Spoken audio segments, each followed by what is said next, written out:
Good evening and welcome to Hunter City Motor Group Stadium here in Weston as the Weston FC Bears play host to Edgeworth Eagles in a qualifier for the Australian Cup round of 32 here in Northern New South Wales football. And you can see the crowd in nice and early, getting into the wonderful canteen fare here at Weston. All enjoying it. Everyone, every man and their dog almost literally coming down tonight. And what better place to be on a Wednesday night as we see Nathan Morris, the assistant coach of Weston, passing on a few late words to his star-studded side. And these two sides are very familiar with each other. They played a couple of weeks ago in the NPL. 2-2 the result there. And they also played at this exact same stage last year, right here at Weston, where it went to penalties to determine who advanced. It was the Weston Bears who went through last year. Who will it be in 2026? Only time will tell.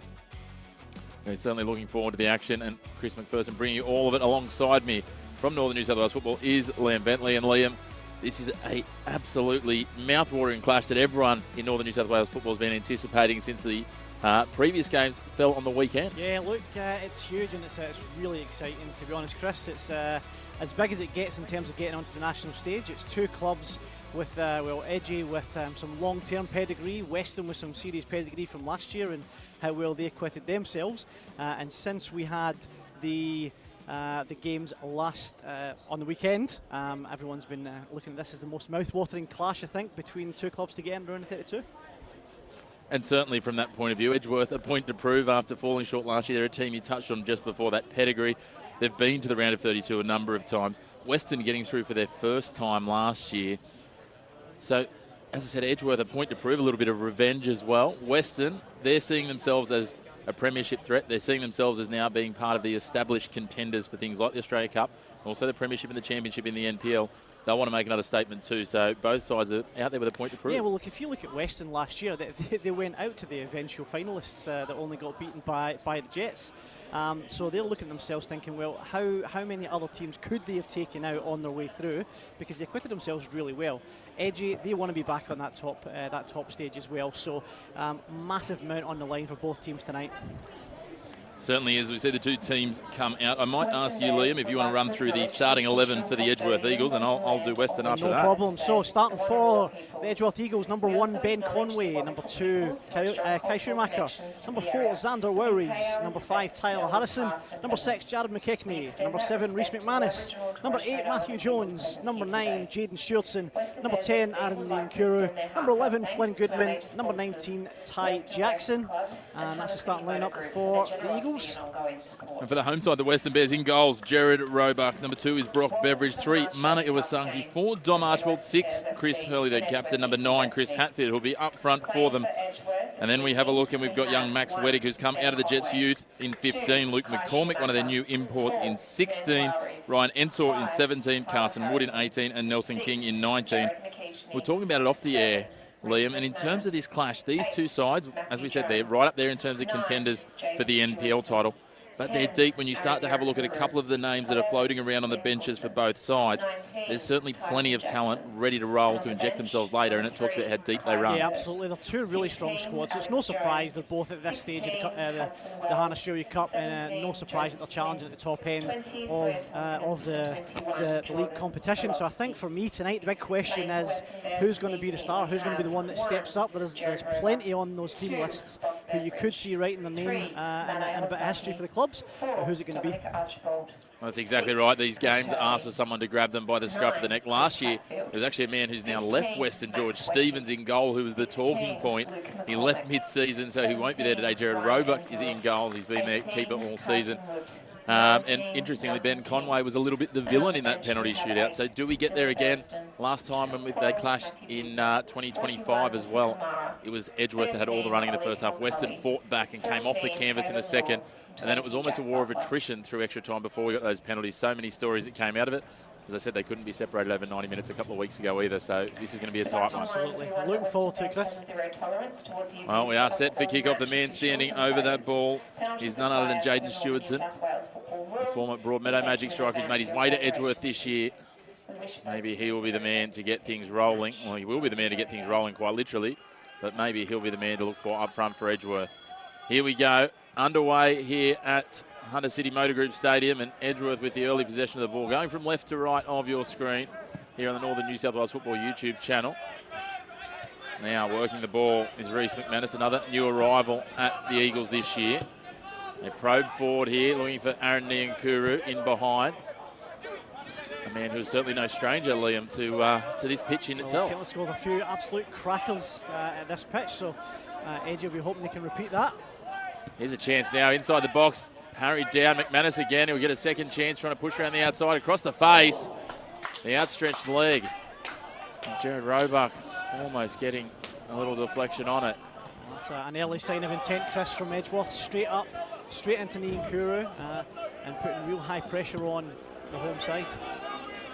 Yeah, Weston will know that they can't nap on Aaron Niankuru. He's probably one of the most agile and dangerous players nipping in behind in this league, but equally adept at banging them in from distance. So, could he indeed be the spark? Only time will tell as we see Chris Hurley. Weston will be happy to utilise his ball across their back line, try and create spaces in the Edgeworth shape, and Edgeworth equally will be happy to sit in their block. They've done so well. They've been one of the defensive powerhouse the last couple of years as Hatfield sneaks in behind, plays the ball out for himself, but the flag goes up. You can see the Edgeworth defenders immediately, as soon as he went for the ball, put their hand in the air and appeal for offside. But players these days... It's a dangerous game, Chris. It is a dangerous game, looking to the assistant referee first. Maybe deal with the issue first and then hope that the flag's gone your way or that you don't get it. Well, hopefully they were confident it was well offside, but it's a dangerous game to play. You've got two fantastic number 9s, and they're both pretty experienced. They've been able to try and beat that offside trap. They only have to do it once to make a difference. They certainly do. We'll wait and see what they conjure. Weston now, though, will have the throw on the far side, just over halfway. That's the exciting thing. There's so many just very handy, both ball as and just live-wise. I look at, obviously, Niankuru on one side, the Archibald's on the other. There's lots of players here who have the ability, certainly, to step up and make the difference as Hatfield plays his ball forward. Turned over and driven away by Kai Shoemaker. Opportunity in the box here.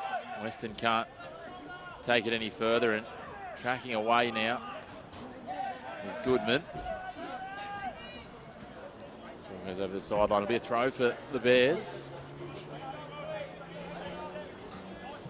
Very healthy crowd in here for a Wednesday night too, getting around the ground. These wonderful new facilities that Weston now have at their disposal. Last year we were filming on the far side, on the step, with no stand behind us. So great to see it open and operating, and Weston have been very fortunate with their, not fortunate, a lot of hard work went into it in terms of working with councils and government to get this venue upgraded to where it is now. Yeah, absolutely, Chris. It's been a lot of hard work from Rod and the rest of the committee here at Weston. It's been a lot of work, a lot of asking the question and selling the club, and look, the outcome is unbelievable. It's a fantastic venue to play football, and hopefully a memorable night for someone tonight.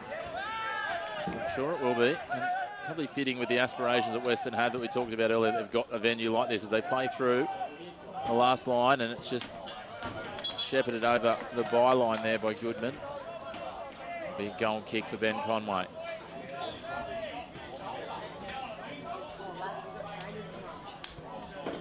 We talked about the experience on the pitch. What about the experience off the pitch here when we talk about the coaching staff? Obviously, there was a change last minute with some personal circumstance at the start of the year. But to get Damien Zane here, and then on the other side have Peter McGuinness, two of the more storied coaches in recent history in the Northern New South Wales competition. You probably couldn't ask for any more experience in the league now between these two, and of course Damien Zane's history across with Edgeworth as well really makes a bit of an extra storyline for this one. But two unbelievable coaches who have got a lot of experience. They'll know how to set their teams up for important games. They've both been involved in a lot of big do-or-die matches. So we'll see what the outcome is.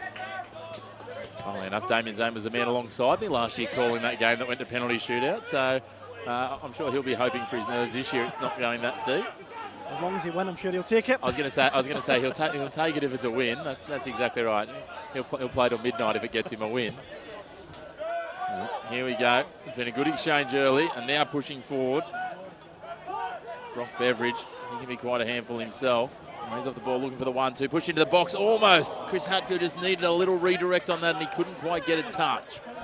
But the threat not completely passed as Archibald floats it in towards the back post, and I think it's beaten almost everyone. Just one little deflection from the defender, says the referee. Glanced through his hair, and that was enough to get a corner here for the home side. And Chris Hurley, the captain for Weston, will trot over to take this from the northeastern corner. Well, we're only 5 minutes into the game, Chris, and that's the third or fourth time you've seen Weston go out to that right-hand side. So go quick break out to the right really quickly, and then get it back across, whether it's for Hadfield or the winger coming in from the left-hand side. So it's clearly a way they're trying to start, and they see that as a bit of a weakness. Certainly do. Both sides trying to get in behind, showing that. They've shaped for a short corner here, but Hurley floats it to the back post. Just a little touch from Conway. He got up very well to get a touch on that, just pushed away from his goal face. Tracks all the way back now. There's Dom Archibald. Plays it across. McCormick, the Brit, just playing it out wide, trying to take things on. Loose ball in midfield now. Hurley plays it across. Archibald back inside now.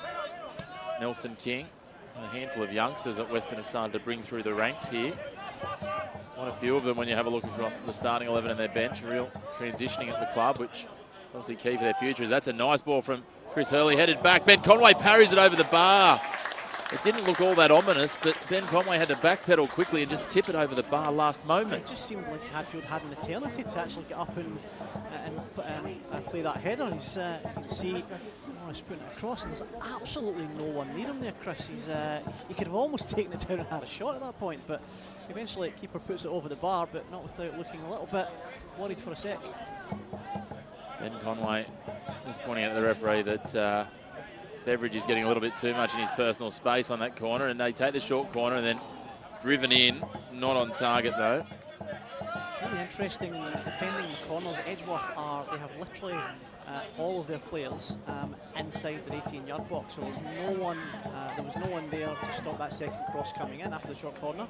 And importantly in the last one as well, as Stewardson went to clear the ball, there was no one for it to go to. So it went straight back to a Weston defender who then started that attack again. So obviously it gives them more numbers in the box when it comes in, but what happens in that second phase of play? That's the key. It's all about the tactics and the pieces that sit behind it, isn't it? There's always a theory behind it. There's a percentage of putting our numbers here versus there, and it's always interesting seeing how these teams go about it. I mean, from a defensive point of view, traditionally Edgeworth over the last few years have been prolific with their block as the go-to. But again, there's each of the options and each of the teams that brings their different style of football, which makes this northern competition at an NPL level, but also as we get through what is the League Cup phases here, and sometimes that goes kind of unnoticed, is that the side that wins tonight not only goes to the Australia Cup round of 32, they go into the League Cup final. We saw Cooks Hill take that out last year, which was phenomenal for them, their first bit of silverware as a club, and then they went on to the round of 16 as well. So there's more than just the round of 32, which is a pretty big prize in itself on offer. Yeah, absolutely. Look, there's a lot of players that play their entire career and never get their hands on genuine silverware, and the Men's State Cup is one of your major trophies. So to get into that is an important thing for a lot of players. Certainly is. I'm sure there's a lot of Cooks Hill players that were there last year that a few of them only a couple of years previously would have been playing Northern League football. So to have top tier silverware, that State Cup, as you say, is huge. And these two teams are 2 of 4 that are down to the last 4 alongside Maitland and Cohiba, who are playing almost concurrently. Well, it's both happening at the same time. They kicked off a little earlier over at Cook Square Park. So here comes McCormick playing it around the back. He goes back to Ensor, a new arrival at Weston this year from the Magic. Driven long, McCormick. Then Conway up to, and well aware of the propensity of Weston to play those diagonal through balls or long balls. So when it's a long ball and it doesn't work, it's a through ball when it does, isn't it? Oh, it's like when you cross and it goes into the back of the net. It was a shot. It's all about perception is reality. Edgeworth now just trying to work it out of their end. Matt Jones down there, turning it around in the corner. A little deflection from Weston. It'll go over the byline for a goal kick. First 10 minutes, other than that attack in the first minute, because there's not been a whole lot of possession up in this final third for Edgeworth, and I think that'll start to concern Pierre McGuinness. Well, it's almost the flip of what it was last year, because last year Edgeworth spent so long pushing forward, camped in what was the end that they're attacking at the moment. That's where both goals came in the 90 minutes last year at the southern end of what is now Hunter City Motor Group Stadium. Edgeworth get the throw here. Come infield to Niankuru. Play it back, and hefty collision, but the referee says play on. Nothing in the contact on McKechnie. And then Nkuru bouncing about it, as he's wont to do. He's so agile. Gets the ball forward for Goodman. Goodman turns inside, plays the ball in to the box. Opportunity here for Edgeworth inside the 18-yard box. They turn it back to Goodman again. He feints for the strike. Plays the ball through. That's a nice ball, drawing in two defenders. Now they get it out wide. McManus will cross it in. There's no one there. It ends up back with Goodman, but even the bounce is a little much for him. Here we go. Opportunity pushing in. Shoemaker turns it over, and it's cleared long for the time being from Weston. Not completely dealt with, though. See, he just couldn't get the foot in to get the right angle. Now a quick counter opportunity. That's Weddig pushing forward. Under pressure. One of the best defenders in the league there in Wayaris. And Harrison have formed a dynamic partnership at Edgeworth, although Wayaris have been deputising different points in the midfield this year for the Eagles. Come forward to Stewardson now.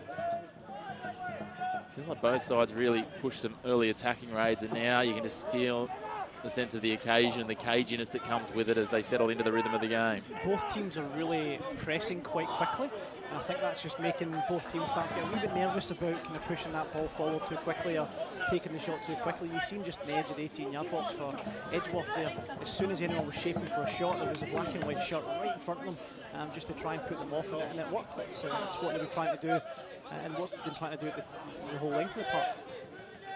Certainly is. It's quite clear that's the intent from both sides. It'll be interesting to see whether they can keep that up for 90 or possibly longer. It's floated into the box here, but again, Conway reads it well.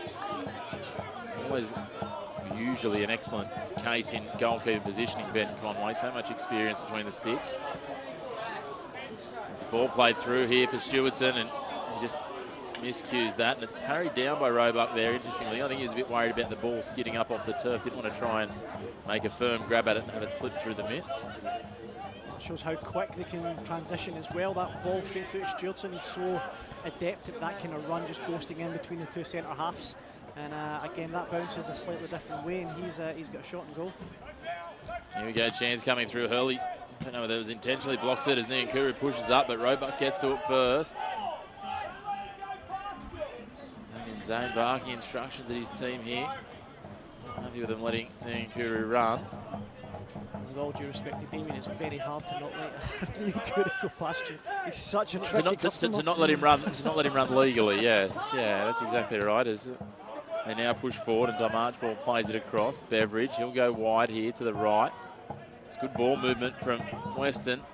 Just switching their point of attack. They try and feed it through. They do find it to Hatfield. He's going to clumsily almost control it in the end, and now it's floated to the back post. Archibald's there, he gets his shoulder to it. I don't think that's quite what he's looking for, but comes back with a header, chipped over, and there's Conway again. And I'm talking about his positioning. He managed to track that across, get back and cover the goals, and probably helps that he spent quite a long time watching his old man in goals for the same club. It's a real family affair for the Conways goalkeeping at Edgeworth. It's definitely in the blood for Ben Conway, and he's a quality keeper, there's no doubt about it. It's going to take a lot to beat him tonight, but Weston might just be the club that can do it. Well, they managed to do it twice, as I said a couple of weeks ago, but equally, Edgeworth found two at the other end. So it's not often in recent years that Edgeworth have conceded multiple goals in multiple games. Have been built on defence, especially last year, and their run into the playoffs and into the semi-finals of the State Cup, and this corresponding match as Hurley probes it forward but turns it over. Bouncing through, and McCormick takes it away.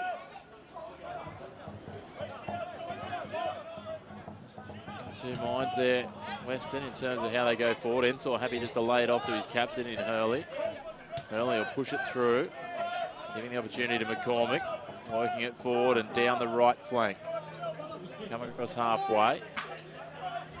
Iwasaki.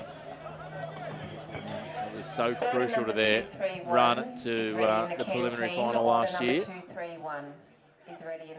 Archibald floats it across the face, and it's headed away by the defence of the Eagles. Brought down now, Nelson King, and rotate it back to McCormick. That was the first cross that came in from the left-hand side, and they've now switched that point of attack down to the left. But it's clear that the right-hand side is where they're favouring their attack for now, but there's a hell of a lot of space left on this left-hand side. when everyone's pushed over to the other side. It's something that, well, both Weston under Q Yellians last year, and when you watch Damien Zane teams, they are generally very good at utilising and manipulating the space. Certainly a thinking tactician, I think that would be a fair description of how Damien Zane goes about structuring things. It's now Edgeworth play it. Not quite sure who that was intended for. It just clubbed forward, and Ryan Ensor said, "Thank you very much. I'll take that away from you."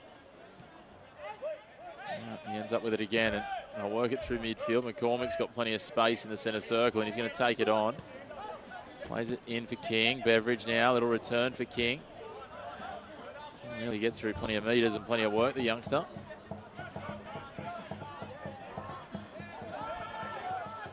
Carson Wood out wide there on the right, the Canadian. Played into the box.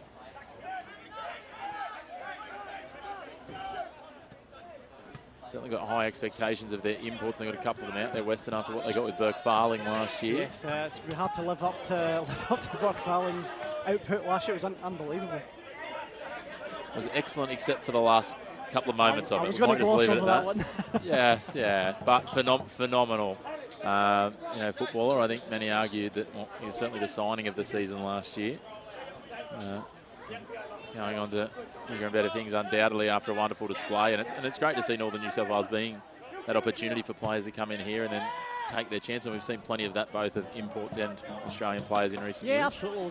It's a really high level of competition, and I think we're seeing now that players that can prove themselves here are able to step up to the next level, so there'll be more and more clubs looking at players in our competition as potential players to step up. Certainly will be. I mean, you've only got to look, you know, the South Australian NPL, and we might come back to that as Goodman goes towards the box. Tries to feed in, it's blocked. As I was going to say, the South Australian NPL held in quite high regard in terms of how they develop players, but we saw what Cookshill did in their opportunity, the round of 32 against the South Australian side last year, so really talks to the standing. As McCormick pushes forward here, gets past one. Burns McKechnie. McKechnie holding onto the jersey. Is he? No. Make sure his hands are clear. Doesn't want to risk giving away a penalty. Now, awkward cross, just lofted in there. He was off balance as he hit it. And easily dealt with by Conway. Yeah, it's interesting that they're going for so many high balls towards Conway. Conway is relatively comfortable above his head, but there seems to be a lot just kind of up and around that. I don't know if they're just waiting on getting the right one for Hadfield to attack and put him under real pressure. Stewardson, a missed pass. We've seen a couple of heavier touches looking to go laterally from Edgeworth already tonight. I think Peter McGuinness will be really frustrated because what you're going to have here is Weston are very good at knocking the ball around, which means Edgy have to chase it. And every time they give that ball away, they're straight back into chasing mode. Here's an opportunity. Goodman, as the mistake comes, almost the commentator's curse. So you might need to just duck behind our table and behind those chairs away from Damien Zane if that had have turned into a goal. But that was really the first misstep we've seen from the Bears in terms of in their own end. I should say they're more than comfortable to play it out and very tactical and accurate with their passing. And Murphy's Law as it is, as soon as we say that, they make that mistake. I think the point stands though for Peter McGuinness. He doesn't want his team chasing around this Weston team for 90 minutes. That is very hard to keep up with. He wants to keep that possession. We saw a couple of those balls that have been going forward, but just to no one in particular. And you've got Ian Curry, you've got Stewards, and you've got others, man. There's plenty of players up there that you can aim for as we go to the right-hand side. Floated through, looking for McManus here, and he's going to try and cross it into the box. It's heavy. Kamara gets ahead to it. McCormick pushing against McKechnie. Shoemaker wins out, pushed wide. McManus is there again to clean up, feeds it into the box, and Chris Hurley will drive that into the car park. Just on that point of chasing the ball around, you're exactly right in that they don't want to be chasing that around for 90 minutes. When you look at some of the nippy names, Burston, Butner, Kalen Law to come on off the bench from Weston, against tired legs, that could be very dangerous if you empty your tank in the 80th or 85th minute. Yeah, absolutely. And we see the difference there. When that ball went to McManus on the right-hand side, they straight away get bodies up, can actually get the cross in and put Weston's defence under pressure. Aaron Niankuri goes the short corner hit. Ketchy's nearly done a hamstring there, tripping on the ball. It's an occupational hazard. Rolls all the way back to Shoemaker. He takes a pot shot almost At the goals, it was a hit and hope, and Roebuck said, thank you very much, I'll take that cleanly in front of my face, and gets things rolling straight away. It's one thing both sides are quite happy to do is to transition quickly. Try and catch that press pushing too hard on the bounce. As they feed this into the box, little tap on into the side netting. You see that netting ripple for a second and your heart's in your mouth if you're an Edgeworth fan in that situation. Certainly a few calls from behind us in the grandstand. You thought it was in. It was a beautifully worked move, a quick transition after the press, and the touch was nice. I think, to be fair to Conway, had that covered. Yeah, I think so. I mean, you need to be aware Beveridge loves to run that line through the middle, and he does have, I know it's a cliche, but he does have good touch for a big man. It's a cliche for a reason, Chris. It is, yeah, correct. Cliches of that because they are accurate and they work. Speaking of big men, there's Jaden Stewartson working his way through. A real physical presence at the front of attack now for Edgeworth this year as Nankuru tries to play this through, and that's very composed and good trust in your keeper to get it back for Roebuck to clear it out over the sideline. It's a brave pass back to your keeper in that situation. I think I'd have been going out the way, but they got the throw in much further up the park. Jackson with the throw. McManus. He's looked likely at times today. He's got himself into good space. Oh, there you go. What about that on the volley?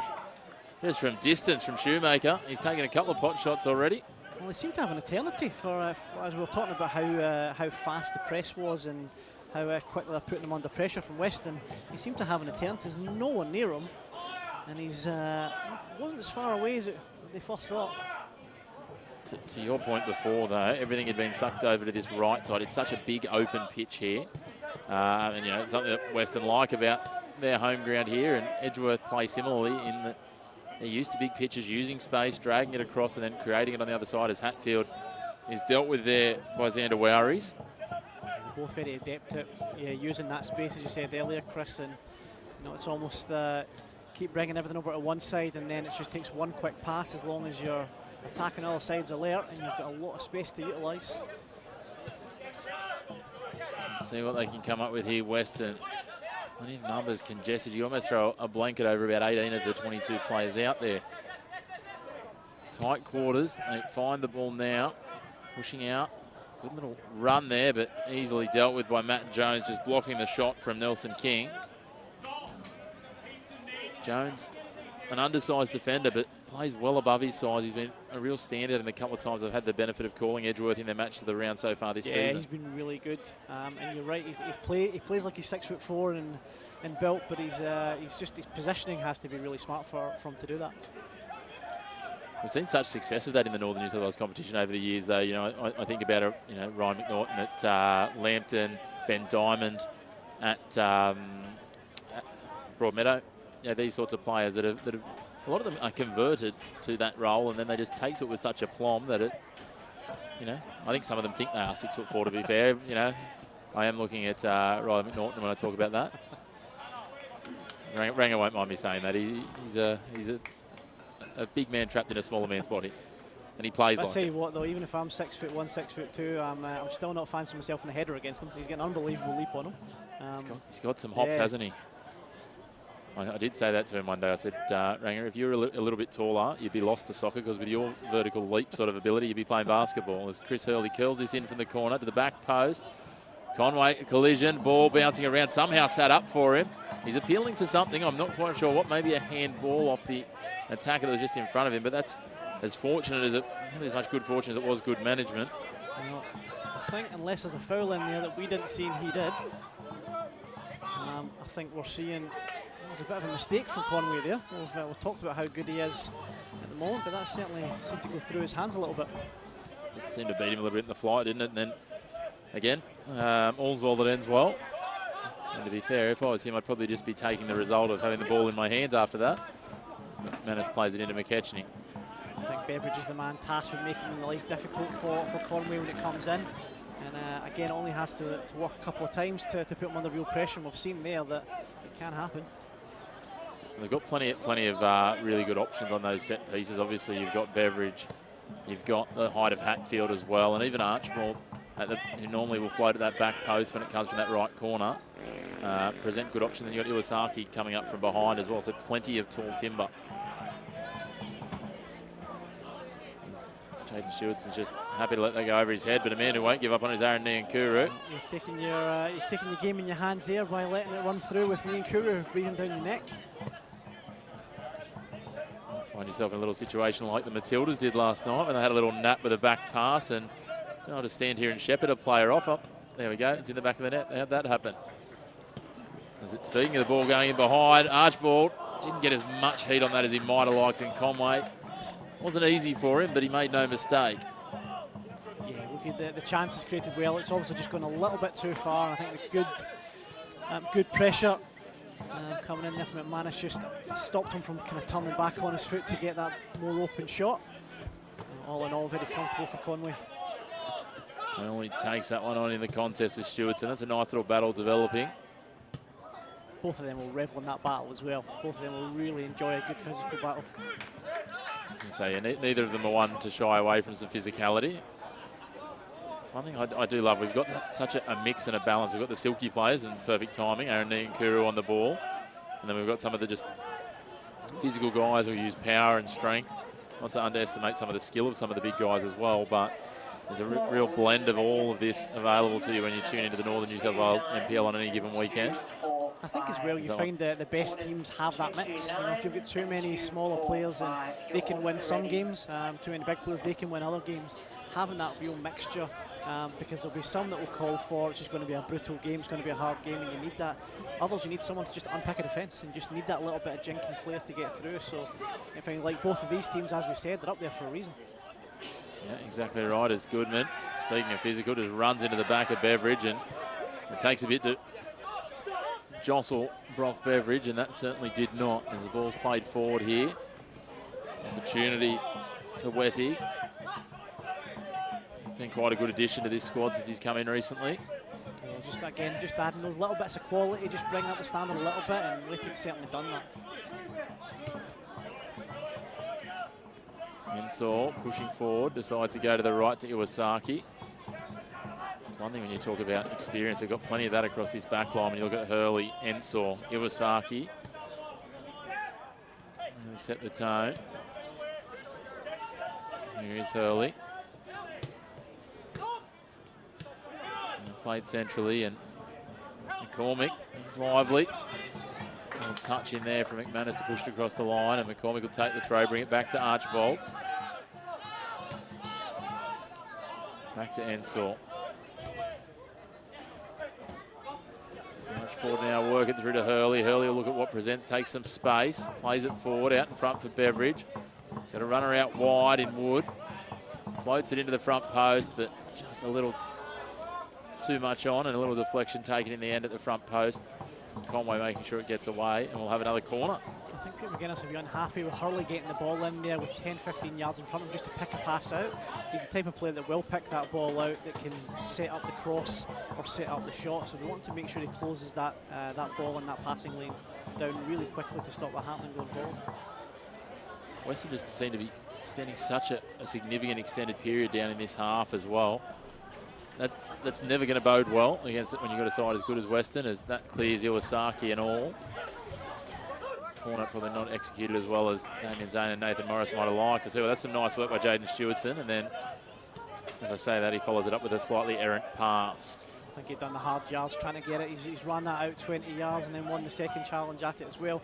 But again, we spoke about how deep they are at corners. There's nothing else up there. He was the furthest man forward until that tackle. And didn't have too many options to play it forward, so ended up getting caught in possession. So he did, and now we have Iwasaki. He'll play it across, and see him start to push up and close that space on Hurley straight away. And McCormick gets past McManus as he has a little slip on the very slick surface here at Hunter City Motor Group Stadium.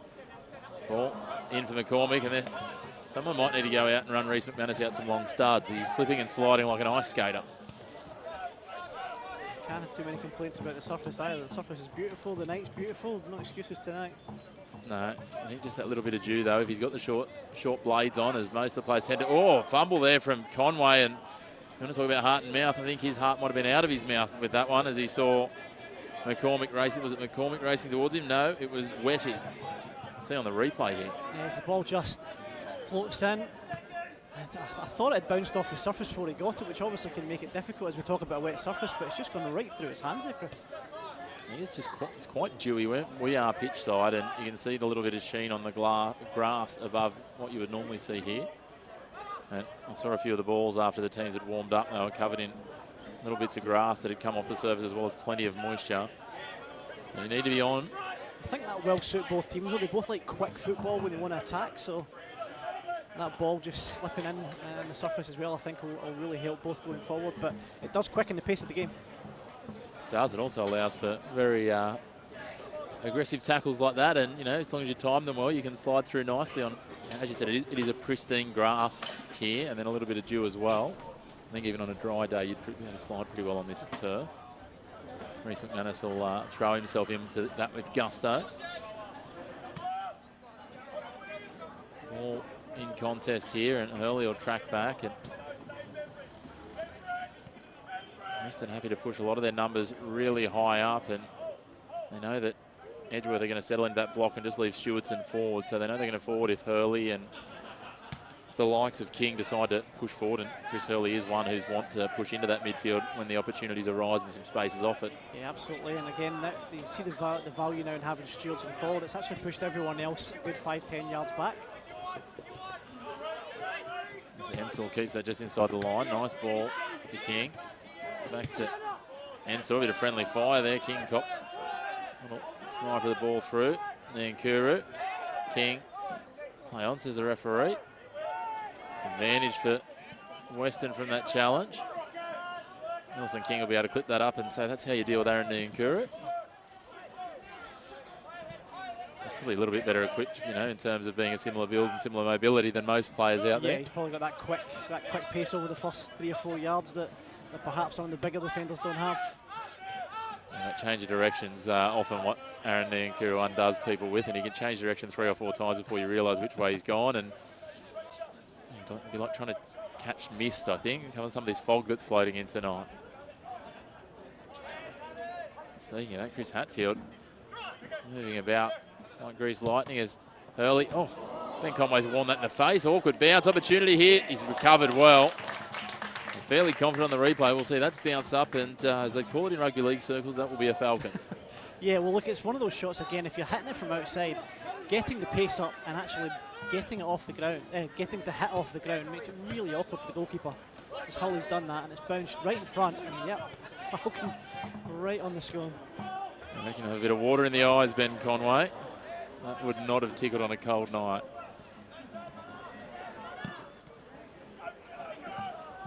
Goodman plays it forward now. Opportunity. Edgeworth working it out there. Matt Jones getting a long way forward. Tries the crafty back heel. Not quite on target. Beats everyone in the end until he gets back to that back post with Archibald. Lucky he got a touch on it because Reece McManus was lurking very ominously just behind. Seemed to go through 3 or 4 bodies there without anyone even attacking it. We'll come back for a foul here. Beveridge tiptoeing over the line of acceptable physicality, says our referee.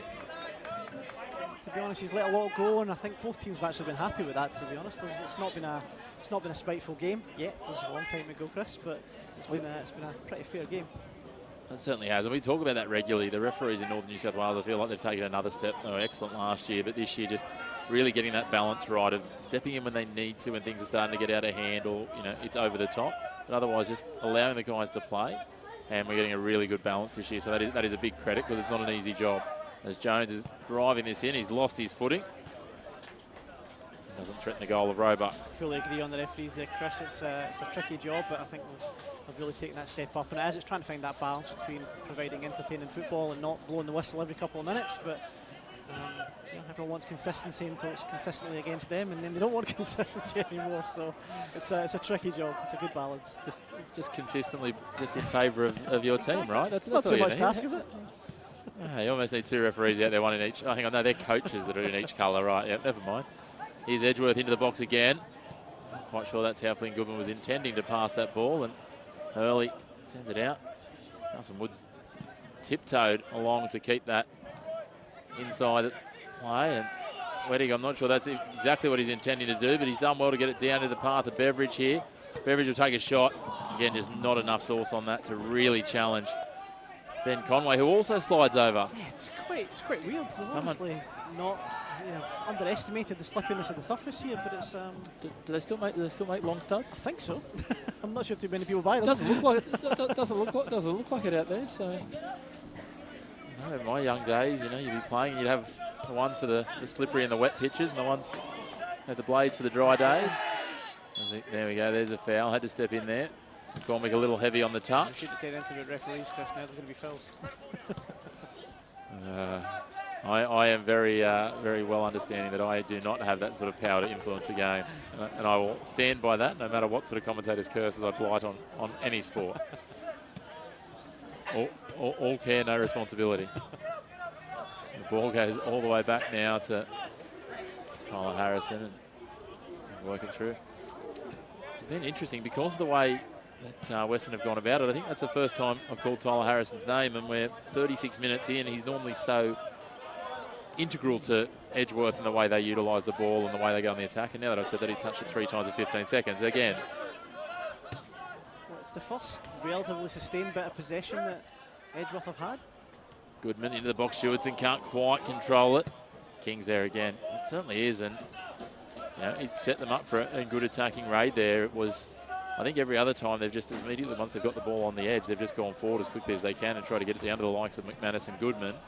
Whereas that time they just held it up for a second, and maybe that's a glimpse to, maybe plan B for Edgeworth. And again, with the players they've got at the back with Wowries, Harrison, Jones, these sorts of guys, and the man that's on the ball now, Jackson, their captain, they've got the ability to use the ball. Shoemaker. Yeah, I feel like for most of this first half an hour or so that Edgeworth's attack has been quite high risk. Floated into the box here, and Kuru sniffing about, takes a little shot. George Roebuck was Gerard Roebuck, was very casual about that. And it must have been a lot further away than we thought it was. But I think, Edgeworth have been, it's a lot high risk, whereas I think Weston has been a bit more controlled possession in that final third. They've been trying to get the ball out and work it back in. Whereas I think it's less of a predictable plan for Edgeworth. It's get it forward, where's the gap, let's try and get in there really quickly. And again, they're both very good ways of doing it. But if it doesn't work, you lose possession quite quickly with that high risk. We do, as we see now, Weston going forward. That was a miscue. So interesting to see that run of play was just started by Ryan Ensor, just travelling about 15, 20 metres forward with no one really putting any pressure on him. And speaking of pressure, Ben Conway would have just seen out of his peripheral as he went to get that pass away. The racing form of Max Weddick. Damien Zane, given that Conway's now dropped 2, not terribly his own fault, but I would say the nerves might be a little bit heightened. I'd be putting him under as much pressure as possible in case a third time lucky. And certainly, you think, especially as he falls over again. Someone's gone and got the olive oil spray and put it all over the pitch or something. I can't justify even where we are. Like, yes, there's a bit due, but it's not like we've had significant amounts. But I suppose all the dry weather after a week of rain as well, then the dew coming down can make it be a different sort of dew coming in. There's a shot taken from range from Edgeworth, and that probably talks a little to the Eagles' frustrations of not being able to really build up play and get sustained attacks going, just taking a pot shot from that sort of distance. Yeah, that is. It's either a pot shot from kind of 18, 25 yards, or it's try and play a really quick ball through into the middle and try and find someone. And again, look, it's a worthwhile way of doing it if you've got the ability to take those shots and you're trusting that some of those runs are going to pay off. But it's one of those, I guess, tactics that when it's not working, it looks like it's really not working. Roebuck takes his time with this one and now drives long, clears it well over halfway, and Harrison out-muscles Hatfield to get the header down, and Edgeworth go forward with Goodman. Or he has to drop it back into the pocket. And Kuru comes in to clean up some crumbs. And Ketchney. Goodman now. Pulls it up a step, and a little bit of patience might be what Pete McGuinness would like to see from his team, I feel. McManus now, beautiful ball through the legs of Archibald. That is nice touch. Crossed it into the box, and then Kuru arrives, but couldn't quite get it on target, just to the right of the post. But that was wonderful lead-up work from Rhys McManus. Well, that is genuine confidence in your own ability and speed as well to get it, not only get it through them, but also get past them.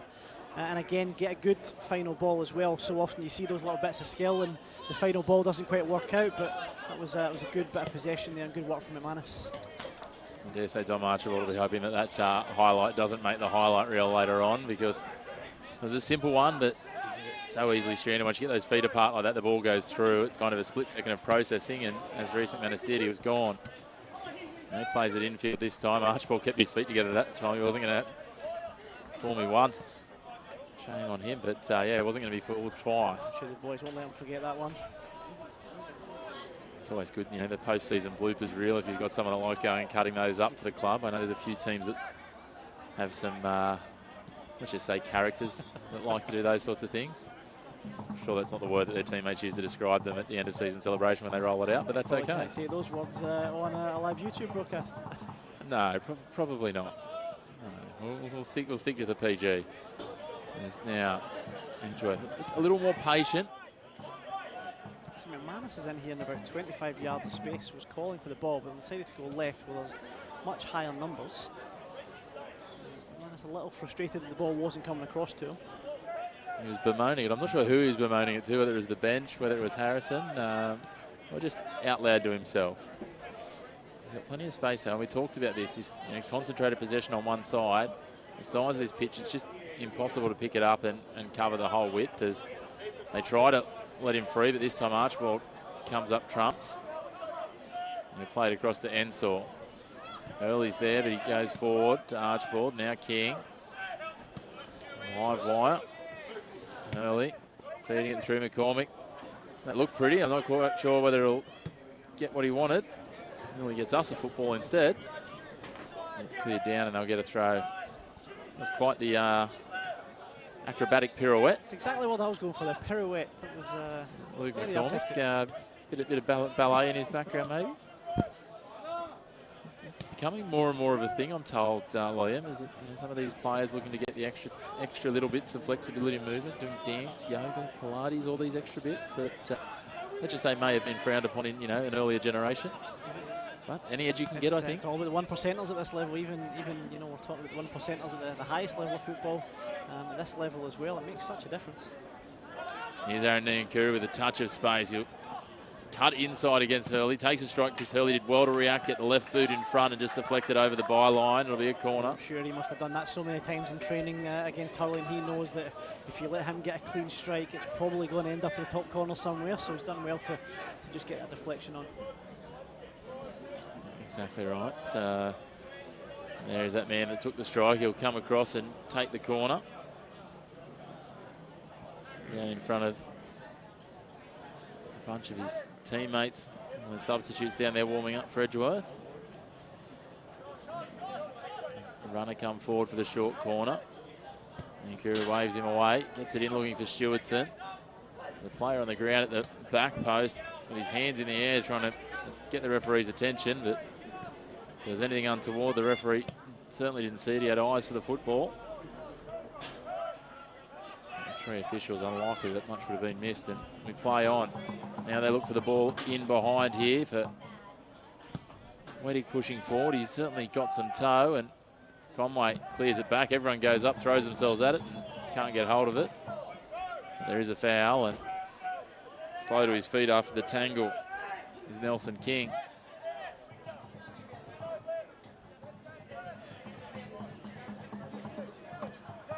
Ensor now will play it forward. McCormick. It's dangerous when he's had the ball at his feet and travelled. He floats this one over the top to Archibald with a little bit of space. Jackson recovers quickly and comes to him. He pops it back. McCormick tracks down and picks up the ball there and misdirects a pass for Niankuru, who feeds it past Hurley. Stewardson, past his former Magic teammate in Ensor. And then arriving late is Iwasaki. He loses his footing, throws himself at it. They want to appeal for a foul for the contact at Weston. And the referee says no, it'll be a Broadmeadow throw.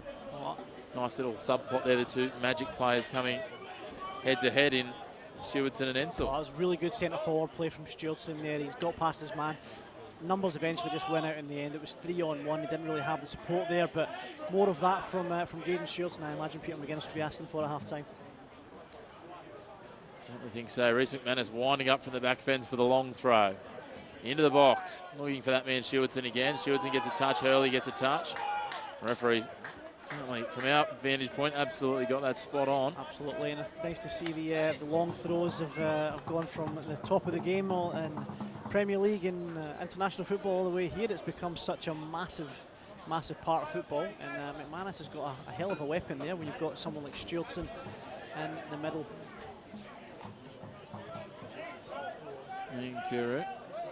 Might just be very minimal stoppage time here based on what we've seen so far. Opportunity. Oh, got himself horizontal but couldn't finish. And exactly that, the referee. Not even a minute of stoppage time, and it's fair because we've had so much ball in play. It's been enthralling football. No goals to talk of.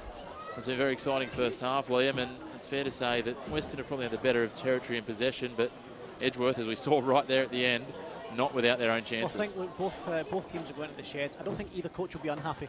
I think it's been a decent quality game of football. I think both will think if they can tweak a little bit, then they'll get some chances. They both had them. It's just a matter now of taking the chances. I think that'll be the focus in the sheds: is take the chances, have those incisive balls, and finish them. Yeah, I agree. I look forward to seeing what comes in this second 45. Who can inject from the bench? It's going to be exciting to see. The two teams head to sheds at 0-0. We'll be back very, very soon with your second half here on the Northern New South Wales YouTube channel. Is the State Cup semi-final between Weston and Edgeworth. A spot in the Australia Cup round of 32 on the line. Cost of materials, land prices, interest rates, everything's going up. If building your dream home feels further away, we understand. That's why Hunter Homes created the Focus series, a range designed to make building more affordable without compromising on quality. With over 20 new home designs, premium inclusions and our award-winning standard, the Focus series, starting from $296,000. Affordable by design, quality without compromise.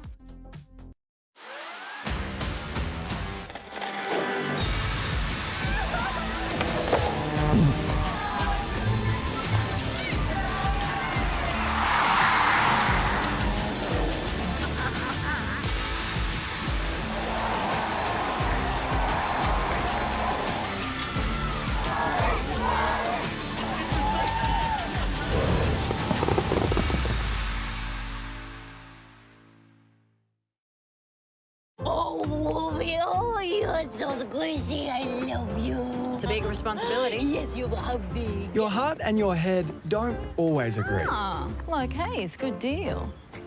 Boring. Yes. I love it.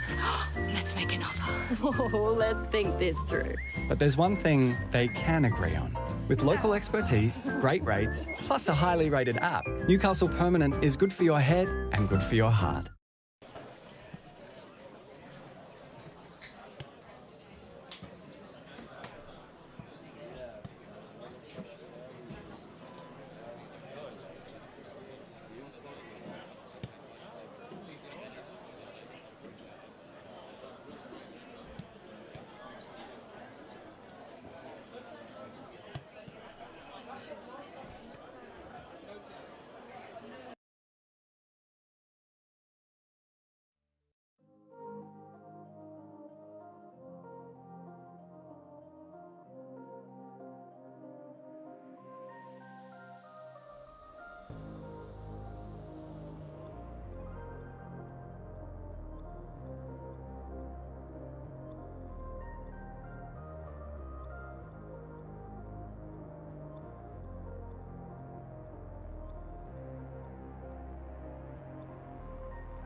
while we're in the halftime break, let's take a little moment and let's have a look back at some of the best of the highlights. No goals yet, but certainly plenty of positive moments from the first half.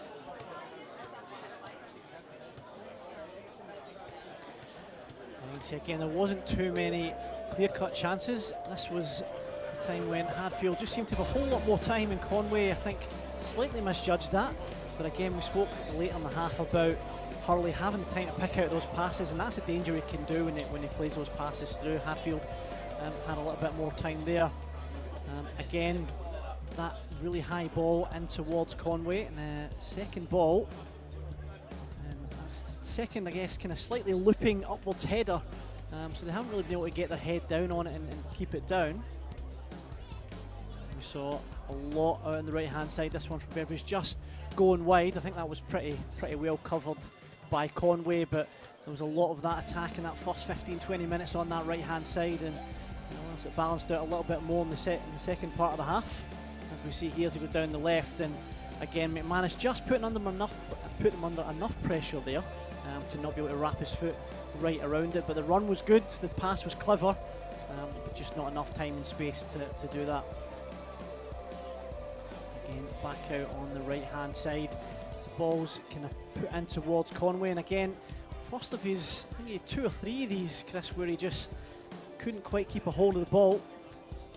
And again, we spoke about Hurley again here. This is where he takes the shot, and you can see that bounced right in front, and it comes off Conway's face. He eventually gathers up the second one and slips, but that one just using the dew on the surface to his advantage. You have the Edgeworth chances, and here was Stewardson. Just, you'd see he was trying to just chip the keeper there in Roebuck, didn't quite get all of it. This one, it seemed like Shoemaker had all the time in the world and just got underneath it a little. Looks like the pitch is almost bouncing a little too true for both sides, really skimming up off the surface rather than skimming on. And here we saw Jackson playing it down, and McManus, that wonderful skill to just identify the opportunity, nutmegs Archbold, and plays it in so well. Just couldn't quite be pushed onto target. There it is again from the high angle. That's a beautiful line on it. Comes in, and again, Niankuru almost had a chance to finish it. Jaden Stewardson nearly ruined it for him, but it was never on target. Some wonderful opportunities for both sides. Weston the better of the chances, but I'll tell you what, if that's a taste of what's to come in the second half, Liam, I can't wait. We might have to grab another quick break and come back with the second half action, I think. Let's do it.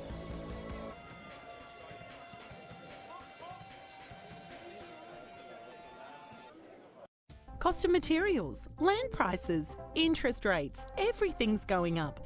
If building your dream home feels further away, we understand. That's why Hunter Homes created the Focus series, a range designed to make building more affordable without compromising on quality. With over 20 new home designs, premium inclusions, and our award-winning standard, the Focus series, starting from $296,000. Affordable by design, quality without compromise.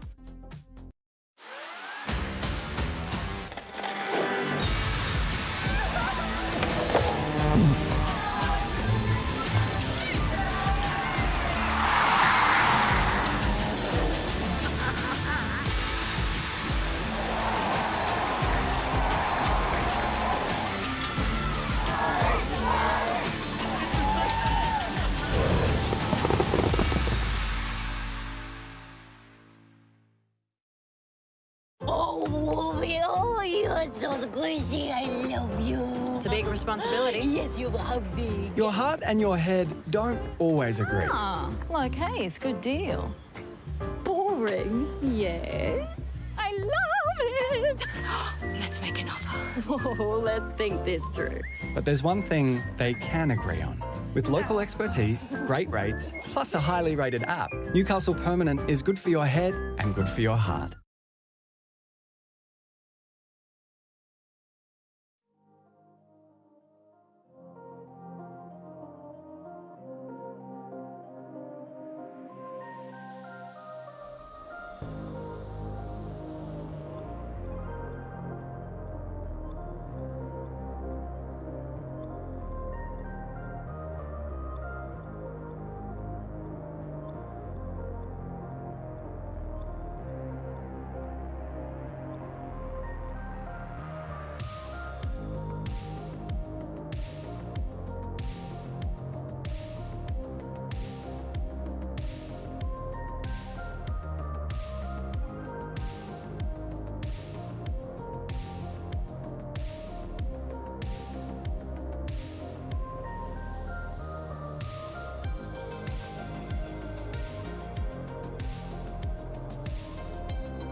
Welcome back to Weston Bears Hunter City Motor Group Stadium. All in the balance here in the State Cup semi-final. Also the qualifier for the Australia Cup round of 32 as we see some of the Western Bears substitutes, and full-time footballer, part-time commentator Matthew Butner walking past. He's the centre of attention. It'd be filthy they didn't get his good side. Escaping the bar you've got me tonight. Usually got Buttes next to you, but it's be good to see him get on the park, and there you go. maybe he with a difference maker. They've got it now. Well, he's certainly got the capability, hasn't he? He's bounced back from that knee injury that he had at Lambton Jaffers last year, and another man there. They're certainly good vibes. Musa Kamara. They've got a very talented bench, as do their opponents, Edgeworth. And speaking of, they make their way out to the pitch. Ben Conway, just keeping an eye on him, making sure he doesn't slip on his way out, trying to see. No, still the same studs. One thing I do notice, I've just seen a couple of players come past, is there's quite a bit, and you see it sometimes on certain surfaces, especially high quality pitches that have been trimmed, the grass build up on those blades as well, which can then essentially make them effectively shorter blades, which might be part of the problem with the dew, but I also could just be absolutely making this up as we go along. There's a good chance of that, right? Well, look, if it's going to give him an excuse for slipping over, I'm sure we'll take it. It's a reason, not an excuse, Liam. That's fair, that's fair. As someone who's made a lot of reasons over my years. Anyway. Referee is back. Aaron Nankuru is getting himself on side as the last of the 22. We do have a change coming on. Change for Edgy. Will be Edgeworth. Tyler Harrison making way. Peter McGuinness obviously heard saying that he wasn't involved enough, and Sawyer Tonkins on there. It's a bit of a surprise change, just looking for something a little different. Yeah, I'm not sure what that'll mean for the shape, if it's going to be a little bit more proactive than Harrison seemed to be in the first half. I thought there might have been something else going on with Weston, because Dylan Bursting came with his jacket off, but he's putting it back on, so no changes there. And there we go. So certainly an interesting manoeuvre, but we'll see how that plays out. Could be genius if he's the man that makes the difference. Maybe a little knock for Harrison, I don't know. Meantime, Jackson heads that away. That'll just mean, and you can see it now, that Matt Jones has slotted in one in the defensive unit. So it'll be Jones and Wowries as the centre-backs now, which we talked about that before. He's certainly more than capable of filling that centre-back role. He's done that a number of times this year when Wowries has played in the midfield. So nice work there from King. Beats a couple, gets away, feeds the ball down. Just a little beyond the reach of Chris Hatfield, and he decided that he didn't fancy really stretching on a cold night. Straight back out of the sheds for that one, and maybe coming unstuck. Yeah, you can just see he's got that little burst of speed, and he can get past the player. Quite similar to that Nankuru in terms of quick off the spot and able to change direction. It's just that final ball, but that'll come with experience.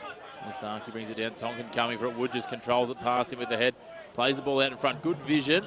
Not quite the execution he was looking for, but it was a timely pass and not far off with the waiting. Yeah, just a little bit too straight to find his teammate there, but the idea was good. It was quick, it was powerful, it was well executed, but just an extra 10 degrees to the left and it would have been a much different prospect for Conway to face. Certainly would. Nankuru just pivots between a couple. Somehow pinballs out of it, comes away with it. Not legally though, says our referee, and we will come back for a foul. And Chris Hurley thought about taking it quickly. Aaron Nankuru made sure that his scenic route back to where he's going to denied that opportunity. And Ryan Ensor will come up and step up and take it. And after all that, they decided to go all the way back to Jared Rover. It's interesting from Edgeworth there as well. They wanted to stop those quick passing lanes, but then not only that, they wanted to stop the easy pass as well and essentially forced them back to Robert. Now Edgeworth pressing forward, and McManus, who's looked as likely as anyone out there, gets in early, crosses it across. Iwasaki heads it down, and in the favour of Goodman. Wood tracking back, defending. Canadian with his work cut out for him. Goodman's had a little slip himself. They didn't lose his footing completely, but just lost the ball. Now, away goes McCormick. And that's pretty clear cut. I'm really unsure how you would be puzzled by that decision as a player. You push someone's side on. I don't know what else we can say there, to be honest. And he's still trying to debate it. Let's have a look at the replay. Have we missed something? Just extends the hand, and yeah, I don't think the player can push himself to ground in that way. Nah, I think he's gone in with the intention of just trying to be physical and win the ball, but he's absolutely pushed him over. And when you're not in possession of the ball, you're always at a worse starting point. Certainly the Oscar will go to the Edgeworth defender there, because that was some good acting. He looked convinced that he hadn't fouled him. No one else was, though. As Weston go forward, and now we have another one. Yeah, for the shot pull there, I think the ref tried to let play go on, but there was definitely a pretty clear shot tug on the far touch line. Mace McManus starting to get on very familiar terms with our referee. There's highlight reel for other things in the first half. Let's hope he can get back to those, because at his best, he is one of the players that's absolutely capable of breaking this game open for the better. As, again, Edgeworth push up the numbers and force them to go backwards before they go forwards. Weston, opportunity to cross this in. They go to Hatfield here, and it's a little step over to give it to Beveridge, and he's almost put that into Curry. Yeah, look, it was really good pressure there from Schumacher to stop the shot, because they'd trying to find that extra room and take the shot, but unfortunately for Weston, Schumacher got there and the ball ends up in the grandstand. A glimpse there of quite a number of young faces on that bench for Edgeworth.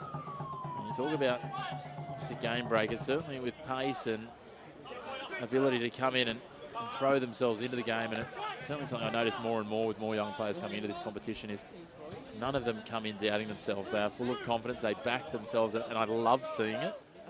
And what a story it could be for a young player to come into this game later in this half and maybe have the chance to break it open. Speaking of young players, there's one on the ball right now in Nelson King, but yeah, what better way to put yourself in the headlines and the highlights and potentially taking the opportunity to help your team qualify for the round of 32. Opportunity here, strike taken. That was the outside of the netting again. Wasn't far away. Hatfield, he's got a lightning boot once he pulls that trigger. There's not much wind-up, not much warning if you're a defender or the goalkeeper. You can see just that ball played out to the right-hand side. He's quite happy to just touch inside. There's two of them, and he's taking them both out through the legs. And the two defenders are sitting there looking at each other. But realistically, it was well worked from Hatfield. A deep sigh of relief coming from both of those men when they saw, a bit of a moment of panic when they saw the netting rattle, but when they realised which side of the post it was on. But don't give Chris Hatfield too many peaks like that, because he won't get too many of them the wrong side of the post. Players all clustered under this high ball. Unsurprisingly, the height of Stewartson wins out. The King gets himself up and about into that. Goodman now, King pinballing it around, and now comes forward. Wettig is out-muscled by Matt Jones. He tried something a little tricky, but tricked even himself. So Carlson Wood now will take the throw. Certainly Nelson King's a young player, but he's absolutely not looked out of place, and he's been one of the better players for Weston tonight. He's taken it on, hasn't he? Speaking of taking it on, Carson Wood playing this out in front. Here's an opportunity on the left side. First shot on the first touch from Archibald. You don't blame him for taking a shot there when he had the space, but Ben Conway read it like a book. I almost think, maybe the replay will show us here, I almost think he had more time than, you see the amount of space he has on that right-hand side. Whether he can take a touch or not, or whether he can just shape his body a little bit better. I'm sure he would like to have that chance over again. Undoubtedly, here might be a chance for the Canadian in Wood. He gets free on the right. Can he get outside Tonkin? He feeds the ball in, and Conway's there. Very minimal contact from Wettig, but as always, get contact on the keeper once they've got control of the ball. It's not going to fall in your favour. Again, we've seen the game just opening up a little bit more at the start of this second half. Wood making the run out there. Well, a little bit soft. Let's be honest, the difference between calling that free kick, and again, that's management of the game by the referees, and it just give the free kick, it cools the heads of the goalkeeper, and the end result's the same thing as a goal kick anyway. And look, you also don't want to encourage people to get stuck into goalkeepers as well. There is that much higher risk with their bodies, their arms are up and their body is a bit more exposed, so you just got to manage that risk as well. A bit of a collision there, the boot of the Edgeworth player going through, just Western player ran through and just collected it after the kick. I don't think there's anything untoward from either of them. Matt Jones driving the ball downfield, and He's just caught the man, I think it was Weddig, who's been in a bit of bumps recently. They're all good. Little handshake and pat on the back, and away we go. I think he's put himself in those positions, which is a positive thing. He's not pulled out of challenges. He's certainly put himself in a position where he might get hurt, but it's certainly won his team a few balls.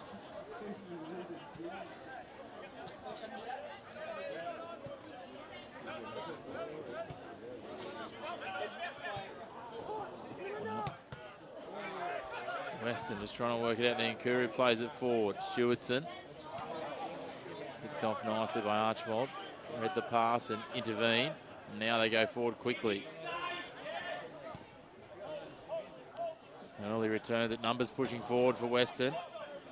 Friendly deflection comes for them. Now they come out wide to Wood. Floats it up towards the back post, just trying to create a contest. The only man who had eyes for the ball cleanly was the goalkeeper. Straight away, Edgeworth going the other end. This is frenetic. Yeah, it's certainly opened up. It's gone end to end. It was a bit more cagey in the first half, but I think what we said just at half-time there about trying to create more chances and be a bit more clinical with them. I think we've certainly started the creating more chances, being a bit more direct.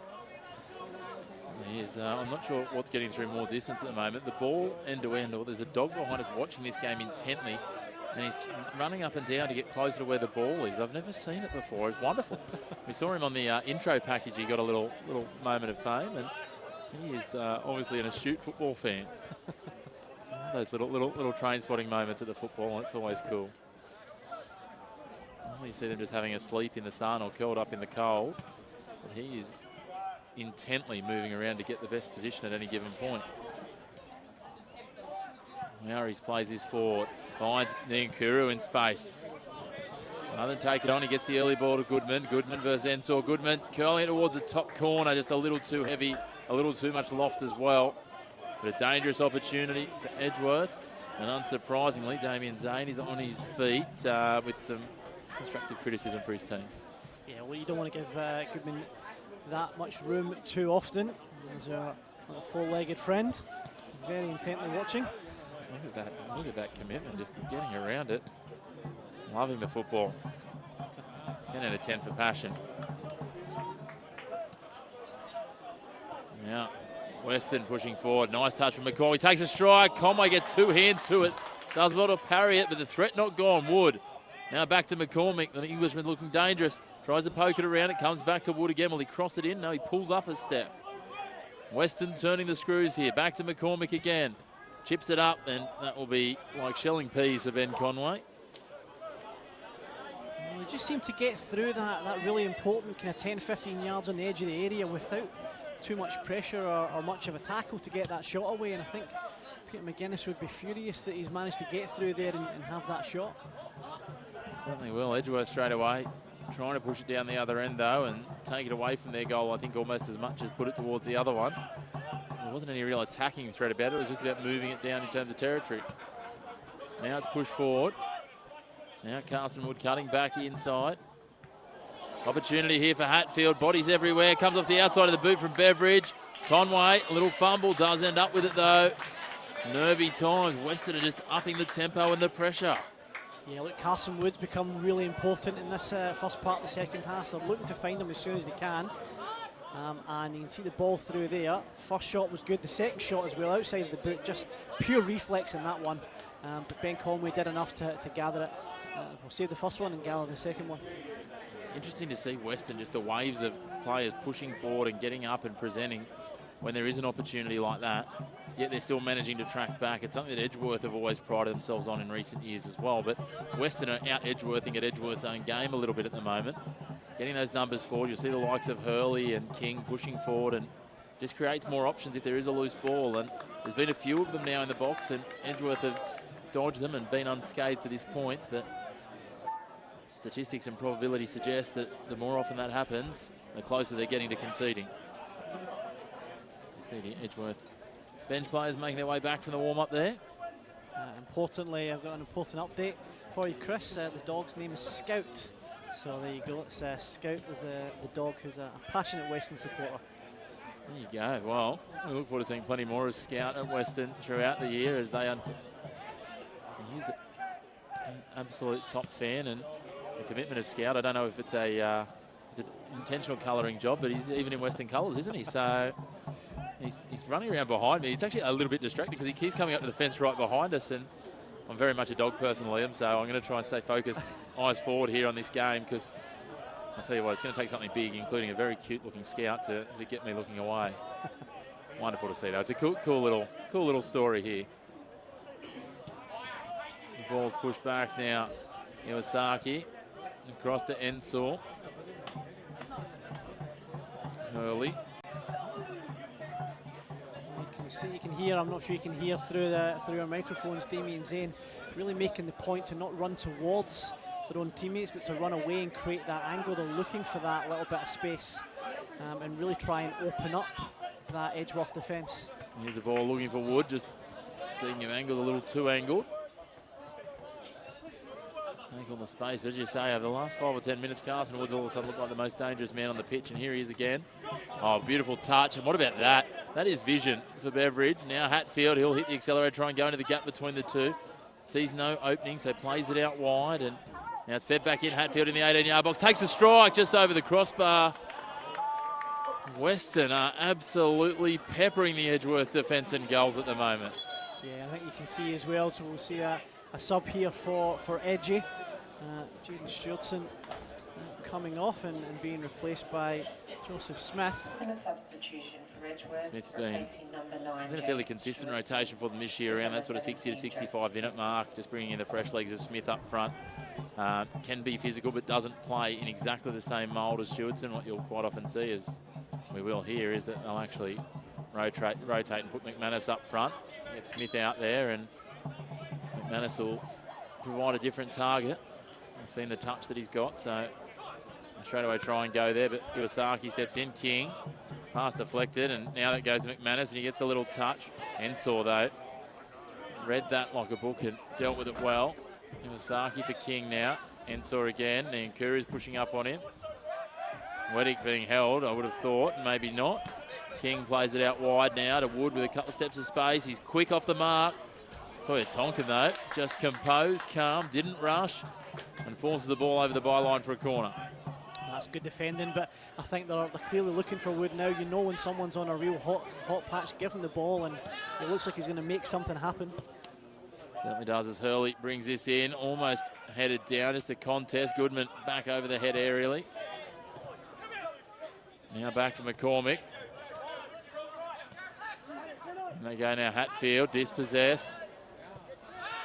Lucky not to give away a foul there. Chris Hatfield with a little jersey tug, but the referee saw the ball moving forward as more advantage, and they get this out in front down the right flank, looking for Smith, the fresh legs, and Roebuck just, it's a bit greasy. Is it just that 18-yard box?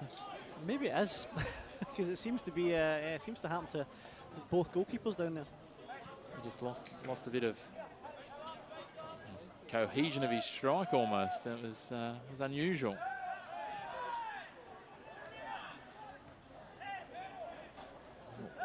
Tug of war for the ball there. The referee had the referee down in almost into a half squat there, getting down to make sure he had clear line of sight on what was going on in that close quarters contest. Weston quickly move away from the free kick. Iwasaki, Ensor. Inside the final half an hour of regulation time. Now, Wood with an acre of space. If he can just reel this ball in. He does reel it in with a touch, but eventually just goes slipping and sliding. As the ball goes out of play, he did absolutely everything he could to maintain it and keep it in.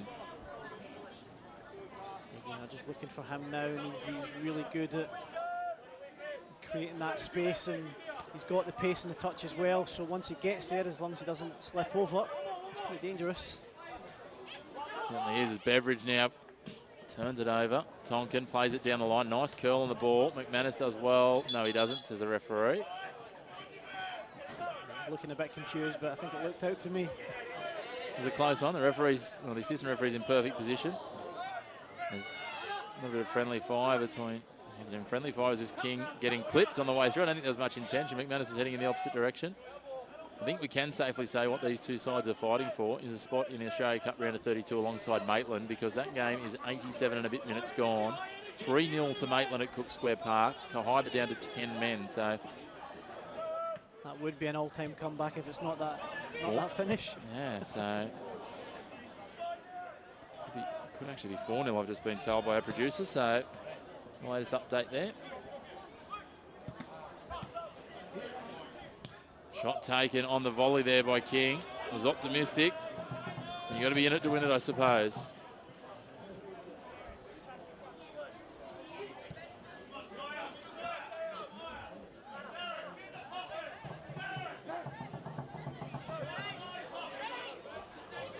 Stand corrected. 2 red cards for Kahaiba. He's unravelling a little bit.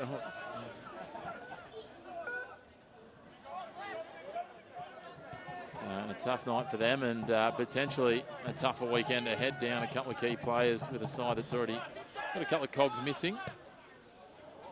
And Newham will have to be at his tactical best. But meanwhile here, these two still not separated after nearly 65 minutes. Who can break the deadlock? So a couple of substitutes having a little conversation with Damien Zane, and similar with Peter McGuinness on each bench. Edgeworth have already made 2 changes. They can still have 2 rotation windows though, because they made one of those at half time. There's Goodman against Wood. One of the players slipping and sliding around a little bit. Niankuru, nice ball now. Tonkin. Darky does well there. Telling the seasoned defender straight away as soon as he came towards the play, had the hands clasped behind his back. It's an art form in itself, managing to jump and block a shot whilst remaining balanced to get your wrist behind your back. You don't realise how much you use your hands outwards to balance, yeah. Until you try running and jumping with your hands behind your back. I hold no responsibility for what occurs to you at home. Niankuru here with the corner. Opportunity. Is this the moment for Edgeworth to break the deadlock? Niankuru drives it into the front post. Hurley heads it away. Jones will clean up at the back here.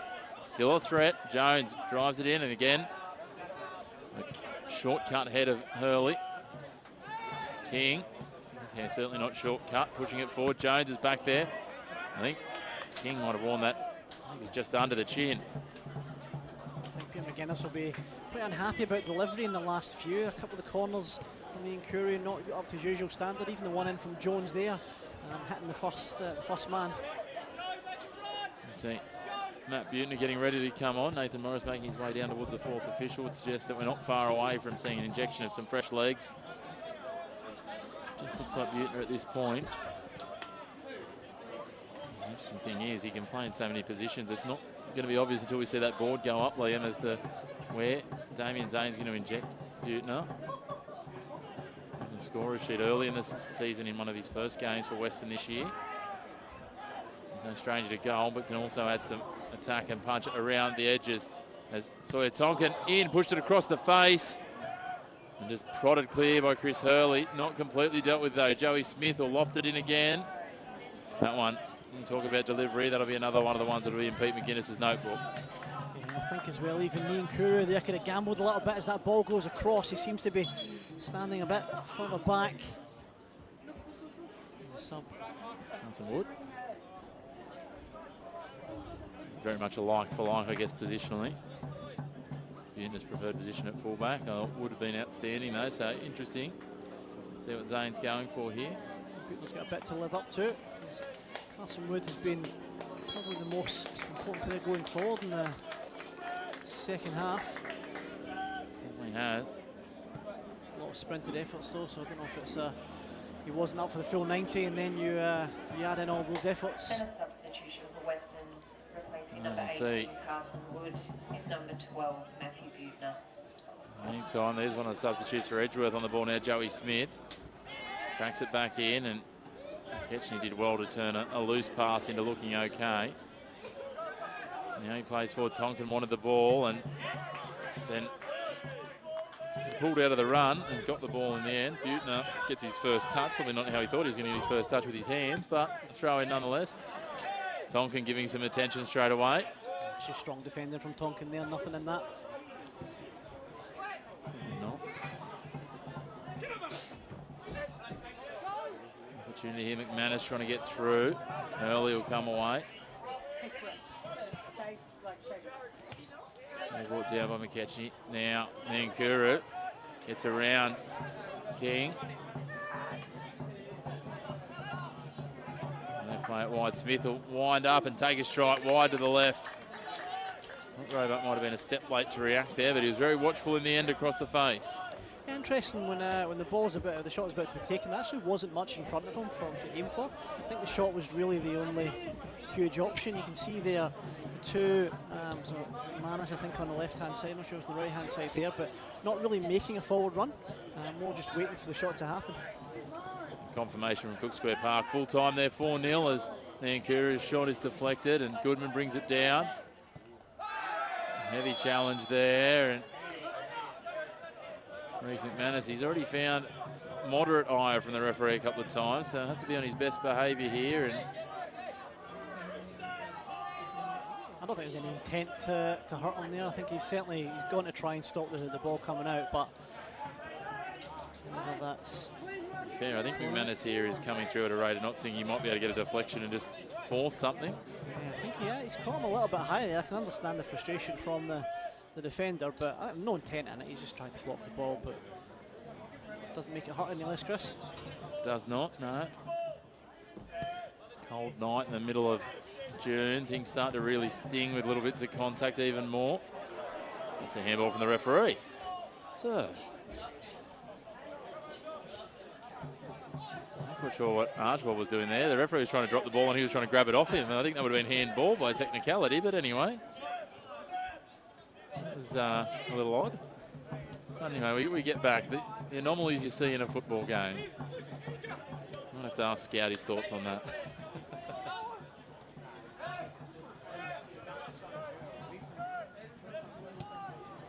Roebuck clears this. Not quite sure what the intent was there, just getting it out of town. I'm astounded by how many times we've seen both keepers just kick it out of play. It's for the talent in both these keepers, they've got a bit of delivery on them, and that's probably the 5th or 6th time the ball's gone straight out of the park from a goalkeeper's foot. It's not like either team are using them as times to reset and take a breather. Like the throw-ins are coming back into a rate of knots. They're chasing the loose balls, chasing the ball boys, and you blink and you miss the throw-in. So it's been quite a, I've used the word before, frenetic pace of a game. Considering how frenetic it's been, it'll be interesting to see as we get into these we're inside the last 20 minutes now as Goodman pushes forward to see where the toll of these games and having to back up from the weekend. This ball's just pinballing around, not completely dealt with.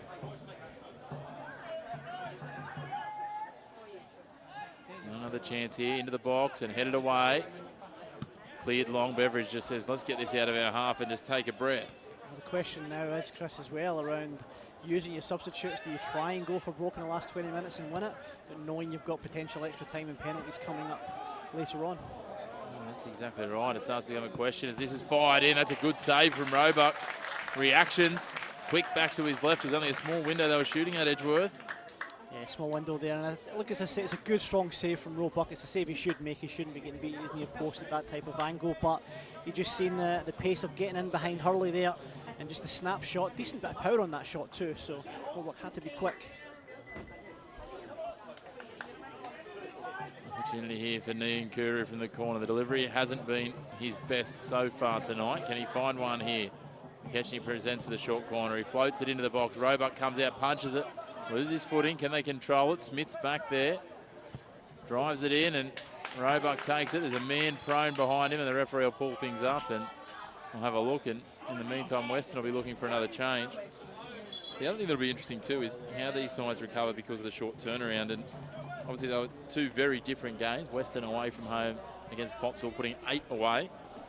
You would think they would be a little fresher than Edgeworth, who had to grind out a win. No travel though against Charlestown, 1-0. Yeah, it's that balance. The travel will obviously take its, Pottsville's about as far away as you can go from Newcastle in the Australia Cup. So that will certainly have its drawbacks, but at the same point, it's certainly not as trying a game physically, I imagine, as Edgy had. And certainly not as we see some changes come for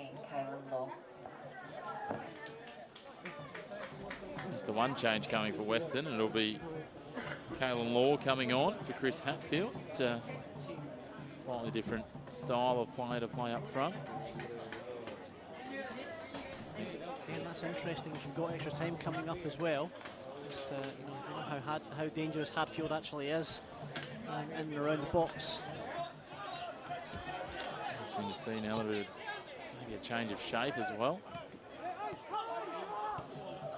Out wide here now to Archbold. Butner getting into the box, trying to create an opportunity. Does get it down, but can't get it on target, but gets it off the back of the defender.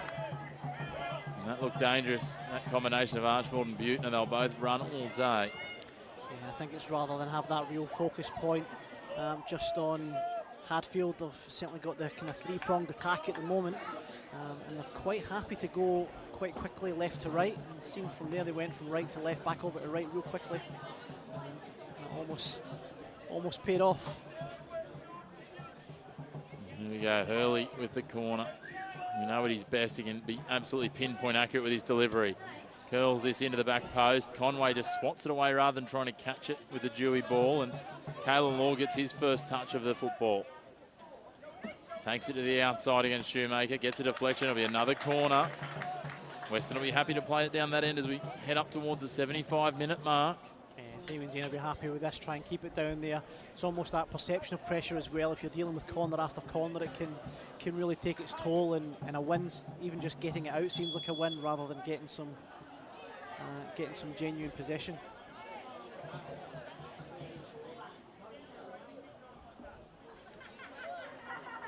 Ensor, is it over the ball? Is. Curling it in. Down it comes and it's in. What about that? They get it eventually. The pressure continues to mount. And the goal was scored. I think it's Beveridge has got it home. Well, I was bound to pay off some of that pressure. Again, it was corner after a couple of big attacks as well. And it was a really good delivery. It was just short of Conway's space. You see here, it drops up. And it's in a really good area for a corner. You put it 5 yards further back, you think Conway's coming out to get that. You've just put it in that little bit of area that's a bit uncertain for a goalkeeper. And that's, well, good, strong finish from Brock Beveridge. And the thing that they did so well there, Weston, Conway got stranded because he had the two runners coming forwards towards him, closer to the back post, so he had to hold that middle ground. And then Beveridge was actually tracking away from goal. And that's a really challenging header to get some power on. We have a foul here against Wedding, and Matt Jones overreacting a little, I think it's fair to say. I think everyone overreacted a little bit for that. It was obviously trying to do a little bit of time wasting, and there was a little bit of a trip there. I don't think there was anything particularly violent about it, but I think if you're trying to waste time and someone pushes you over, you're going to make sure the referee is more than aware of what's going on. Well handled by the referee. Very well handled. Temper's just starting to fray now that the spark's gone amongst the powder keg with that first goal. Still plenty of time though. 14 odd minutes of regulation time plus any stoppage time. We've had a couple of those in this half. As Ketchney sends it long. Drops back now for Smith. It'll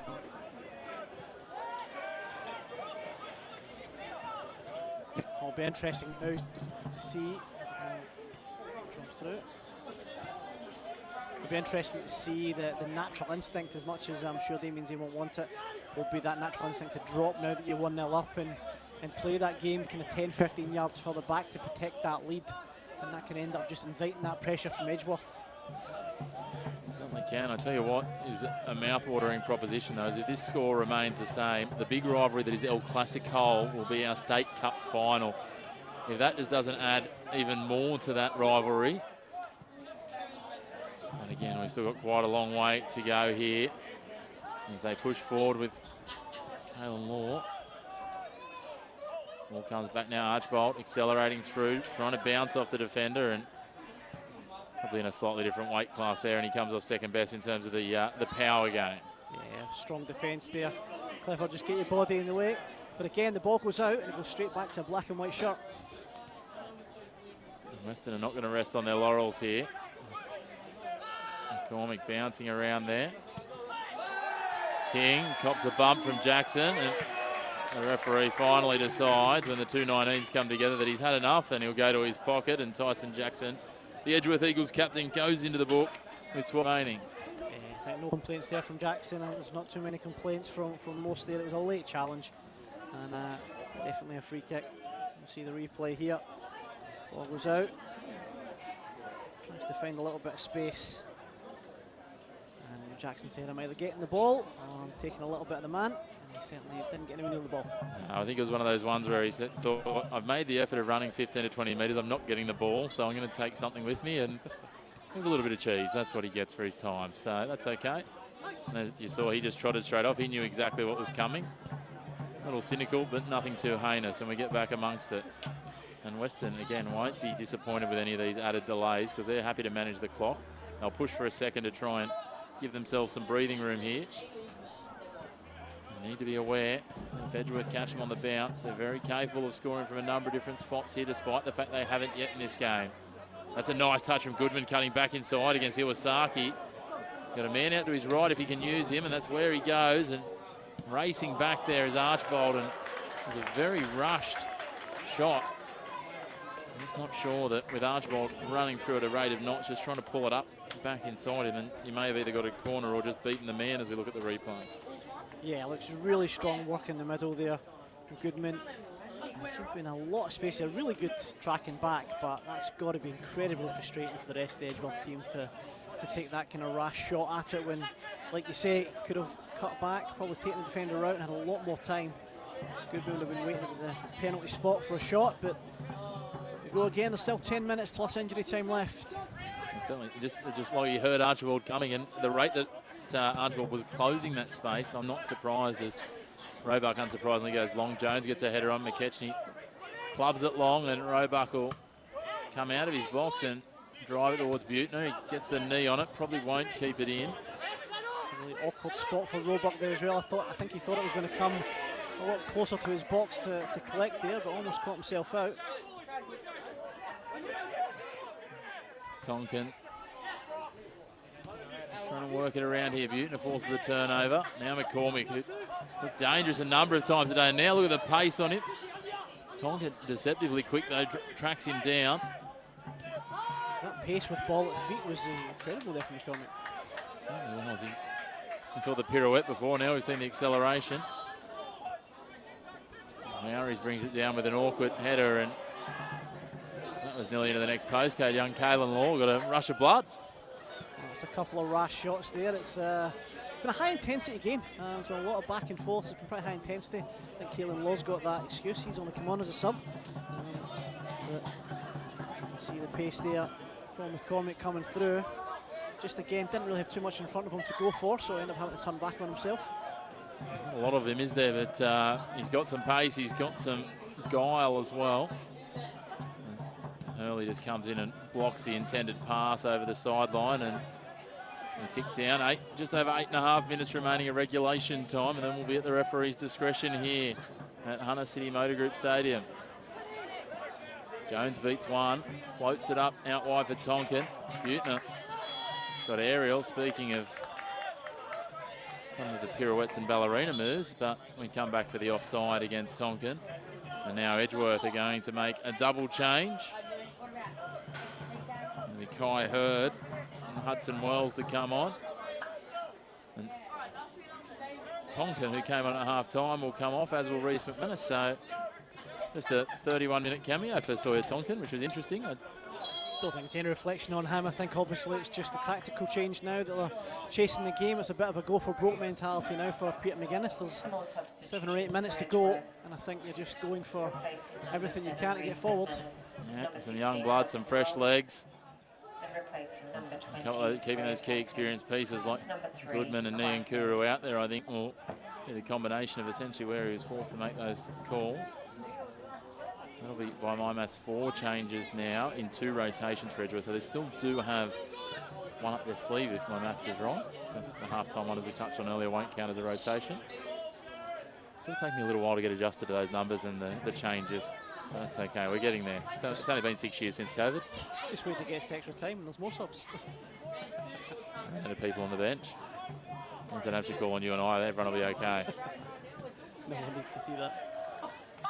Ball forced out of play there by the Western defender, and it'll be a throw for Edgeworth deep in attacking territory. I think you're starting to see that a little bit. You get that bounce after the goal, but you're starting to see that kind of unconscious dropping of 10-15 metres, and I think the rest of the game is going to be played up here, you'd imagine. Yeah, and it looks like Weston might look to manage some time and inject some fresh legs in a moment. And I'll tell you what, it's a handy little bit of experience and ability to be able to draw on the man that we can see. Looks like he's starting to get ready in Musa Kamara. A heavy challenge there from Wowries. I think he's probably reacting a little more than he needs to the referee's whistle there. Passions and... I'm not sure. I think maybe a little bit hard done by here. I think they're both at it with their hands. I think he's put his hand across him. He's reacted. Always the player that's got the ball is going to come out on top on that one. Not working forward, Iwasaki. Interesting clearance. Tackle on the ball from Hurd as Hurley, a little clip there, and both players going in for the ball as Goodman loses his feet, asks the referee the question in a fairly direct manner, let's be honest, but a lot on the line at this point. A chance to join Maitland in the Australia Cup round of 32. Edgeworth have been there plenty of times. Weston made their debut last year. What it would mean to this club to go back into the Australia Cup, and in Edgeworth's case to go back in there after a little bit of an absence. I think it would really cement Weston's place as one of the heavyweights from northern New South Wales. I think that's how clubs are judged. Everyone kind of around the country sees Magic and Edgeworth as their heavyweights because they're the ones that are kind of repeatedly at that top end of the Australia Cup, and I think Weston kind of maintaining that momentum will be really important for them as a club too if they manage to get there. Certainly does it, and we've talked about this, obviously the opportunity as well, the Australian Championship, we saw Broadamato Magic there, but things like that, not just from a club point of view in our competition in terms of your brand, but if you've got players looking at places to go as well, they want to go to clubs that are, with weight. You've got a beautiful new facility. If you get to back-to-back rounds of 32 or even potentially further, depending on the draw and results in the Australia Cup, and they're huge opportunities to put yourself in the spotlight with the modern day of streaming and games all being televised. So players would certainly look at that when they're considering where they go, and it allows these clubs to continue to build. As Weston clear it long here, and we're down under 4.5 minutes of regulation time as Musa Kamara awaits his chance to be injected into the action from Weston at likely the next stoppage. Jones pushing forward. McCormick chasing down. Plays into the body there of the defender, and Butner. A favourable bounce. It's played on down the line here. Touch, play on, says the referee. I think that is a bit of push and shove here, and Wowries, you think that might be the square up? I think that was a very fair call. He was absolutely playing for that free kick. We see it so often in football. In European football, they talk about earning the foul, as Conway's going to have to come out of his box here and deal with this, and he does well. Now pushing forward. Now inside 3.5 minutes, we are down 2 on the clock as Wowries on the ball. Now McKechnie. Really feel it's got to that frantic point in the game now where every challenge matters, every pass matters. I'm just wondering what's going through Musa Kamara's mind just in front of us. He's sitting here, he's been standing there for about 3 minutes waiting to get on. Starting to wonder if he'll actually get on maybe. It's been a while between stoppages. We haven't had a lot of stoppages in this game, to be fair, which makes you think as well there won't be a huge amount of added time. So down to the last 3 minutes or so now. Edgeworth pushing forward heavily. Niankuru deflected out. Doesn't quite go over the sideline as Niankuru and King, the two pocket rockets, go head to head. It's been a fun battle when we've seen those two dancing around each other's feet. Yeah, they've been both very, very good tonight.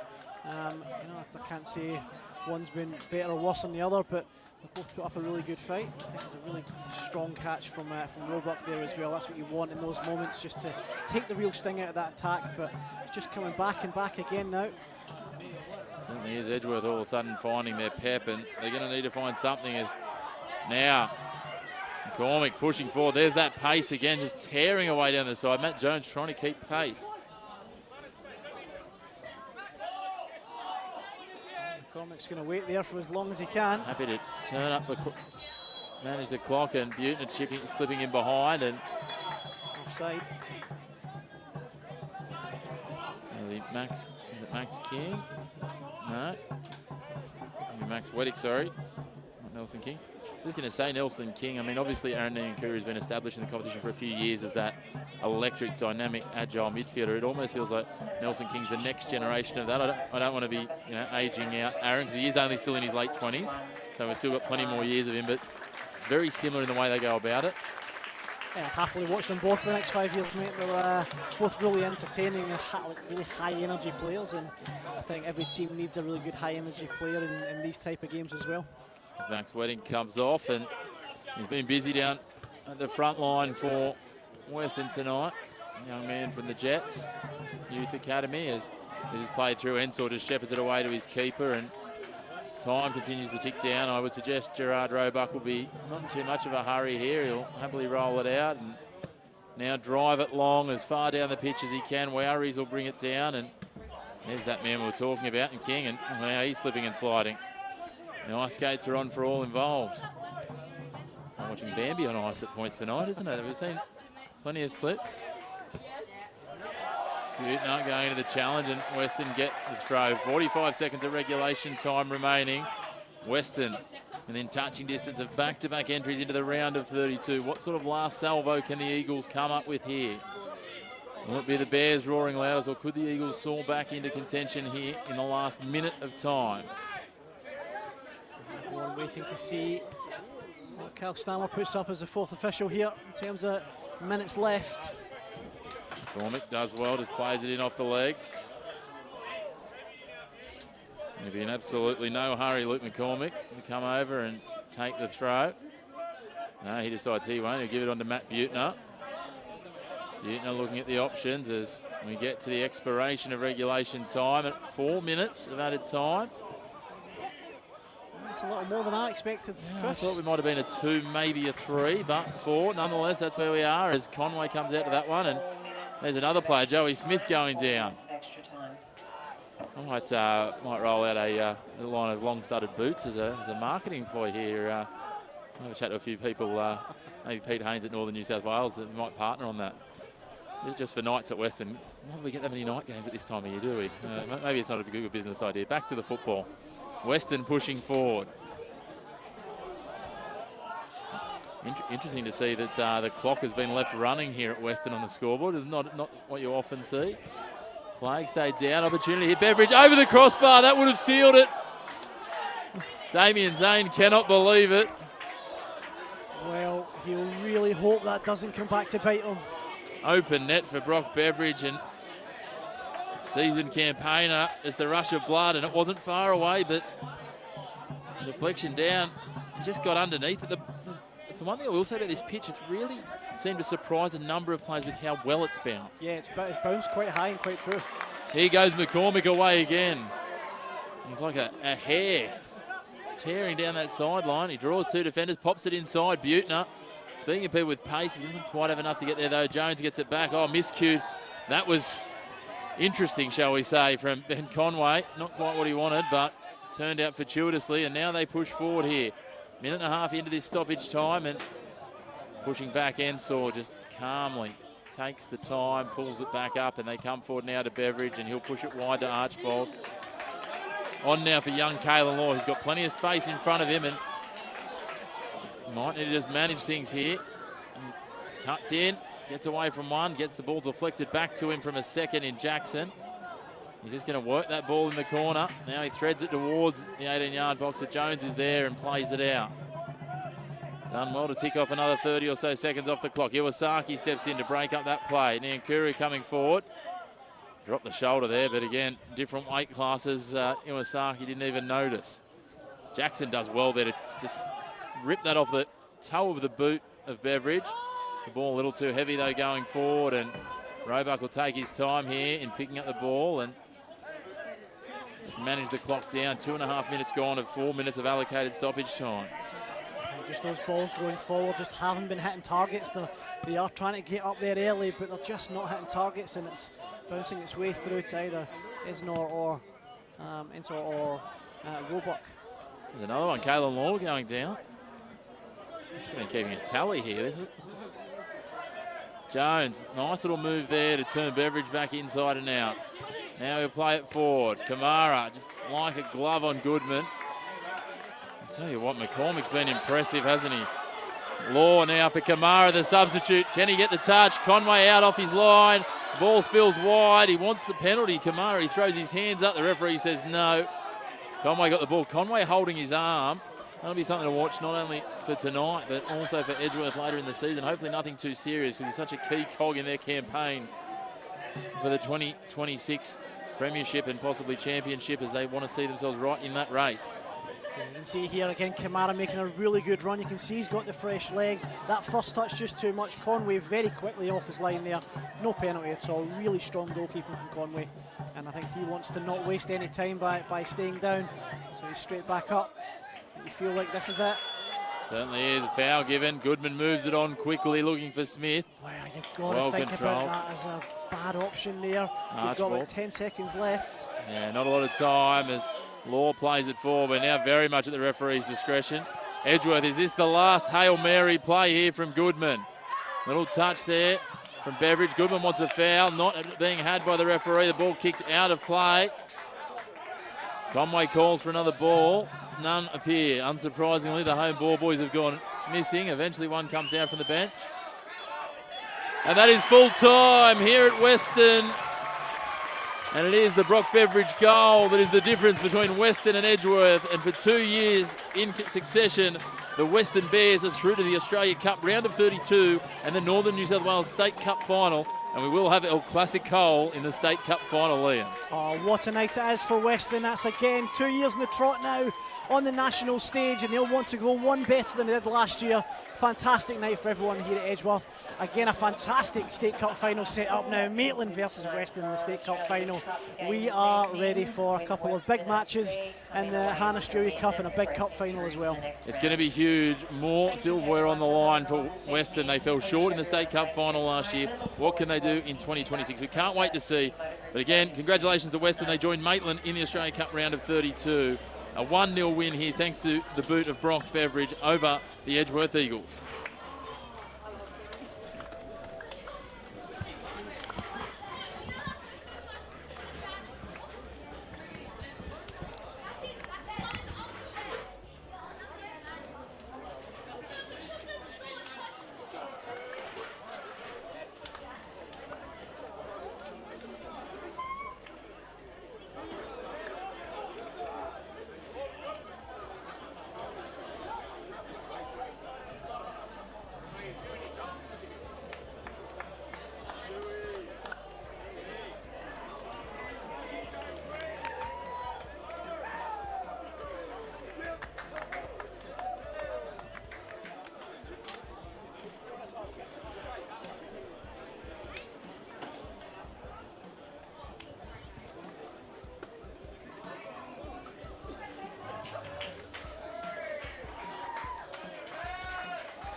We're joined by Western Bears goal scorer Brock Beveridge. Brock, back-to-back years through to the Australia Cup round of 32.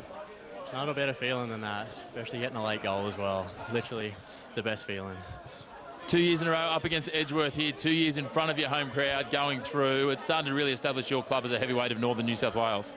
Oh, the way the crowd get around us in these games, it's unbelievable. It's just keeps pushing us forward all the way to the end. And lastly, mate, not only going through to the Australia Cup round of 32, you're going to go through to the State Cup final as well. A chance to claim that silver you missed last year up against the rivals, Maitland. Oh, they got us in the last game at home, but we're going to be in for this one. We're going to try our best. We're going to get it this time. We're going to get it. Well, big thank you, mate. Congratulations. Go and enjoy the celebrations. Thank you. We're going to celebrate.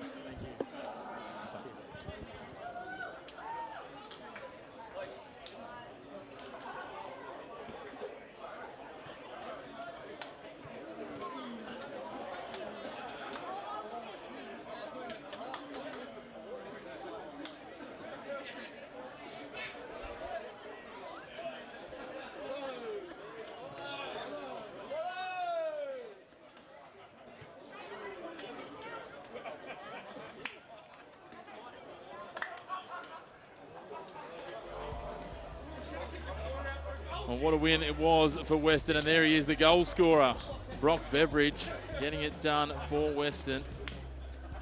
Have a look at some of the highlights from an enthralling second half, Liam Bentley. Yeah, look, it was the game really opened up in the second half. A few more chances. And again, it was mostly Weston chances, so it's not unreasonable to think that they've gone on to win the match. You can see here again, Hadfield just cutting inside. Certainly had Conway a little bit worried as that ball hit the outside of the net, but it was a sign of things to come. And again, some great work through here. Beautiful ball through. I think he had a bit more time than what he thought he had there. Conway pretty comfortable in the end. This is just in that period where Wood was unstoppable, unplayable for a 10-15 minute spell. And that real reflex shot, Conway does well to do the double save. You see here again that same one, Wood just really intent on going forward. And again, strong hands from Conway here. And quick reflexes to gather that second ball. And again, just a lot of that pattern of the ball going from one side to the other and creating that little bit of space. That one not so close, but again, just a way of, this is, looks like the goal. The ball dropped in, a really interesting spot just at the edge of the 6-yard box near the front post. Beveridge just too strong, too high, gets up, and that goal will be replayed for a fair amount of time. See plenty of this in the club rooms here at Weston, the beautiful new club rooms in the grandstand. They'll be watching that goal. There was a chance that Beveridge would have had a brace that would have really sealed it, but he won't mind now that he's back in the sheds with the flag. And what a win it is for Weston. They go through, as we said, to the Australia Cup round of 32, that Hahn Australia Cup, alongside Maitland, who had a win tonight. And also, as we saw in that interview I just had with Brock Beveridge, a little bit of rivalry. They're looking forward to getting one back, hopefully, against Maitland and claiming that silverware that eluded them last year in the State Cup. Well, there's something really good about getting a rivals match with a bit of silverware on the line, so that'll be really good for them. Bragging rights going forward for next year to whoever can take that bit of silverware away in the State Cup. But best of luck to both of our teams in the Hahn Australia Cup. Two really good representations of Northern New South Wales, and we hope to do really well. Yeah, well, I think credit to both sides tonight. I know Edgeworth, they won't necessarily want to hear that, but they certainly acquitted themselves really well. But we're outclassed by a stunning Western side. Damien Zane and his team will now go through to that round of 32, and we look forward to seeing them representing Northern New South Wales on the big stage. But certainly on behalf of myself and Liam Bentley, we really appreciate you tuning in tonight. Make sure you stay tuned to the Northern New South Wales YouTube throughout the season for all of your first and reserve grade men's and women's NPL live and free. But all the best to both Maitland and to Weston in that Australia Cup round of 32, and a huge thank you to you for tuning in. We wish you a very good evening.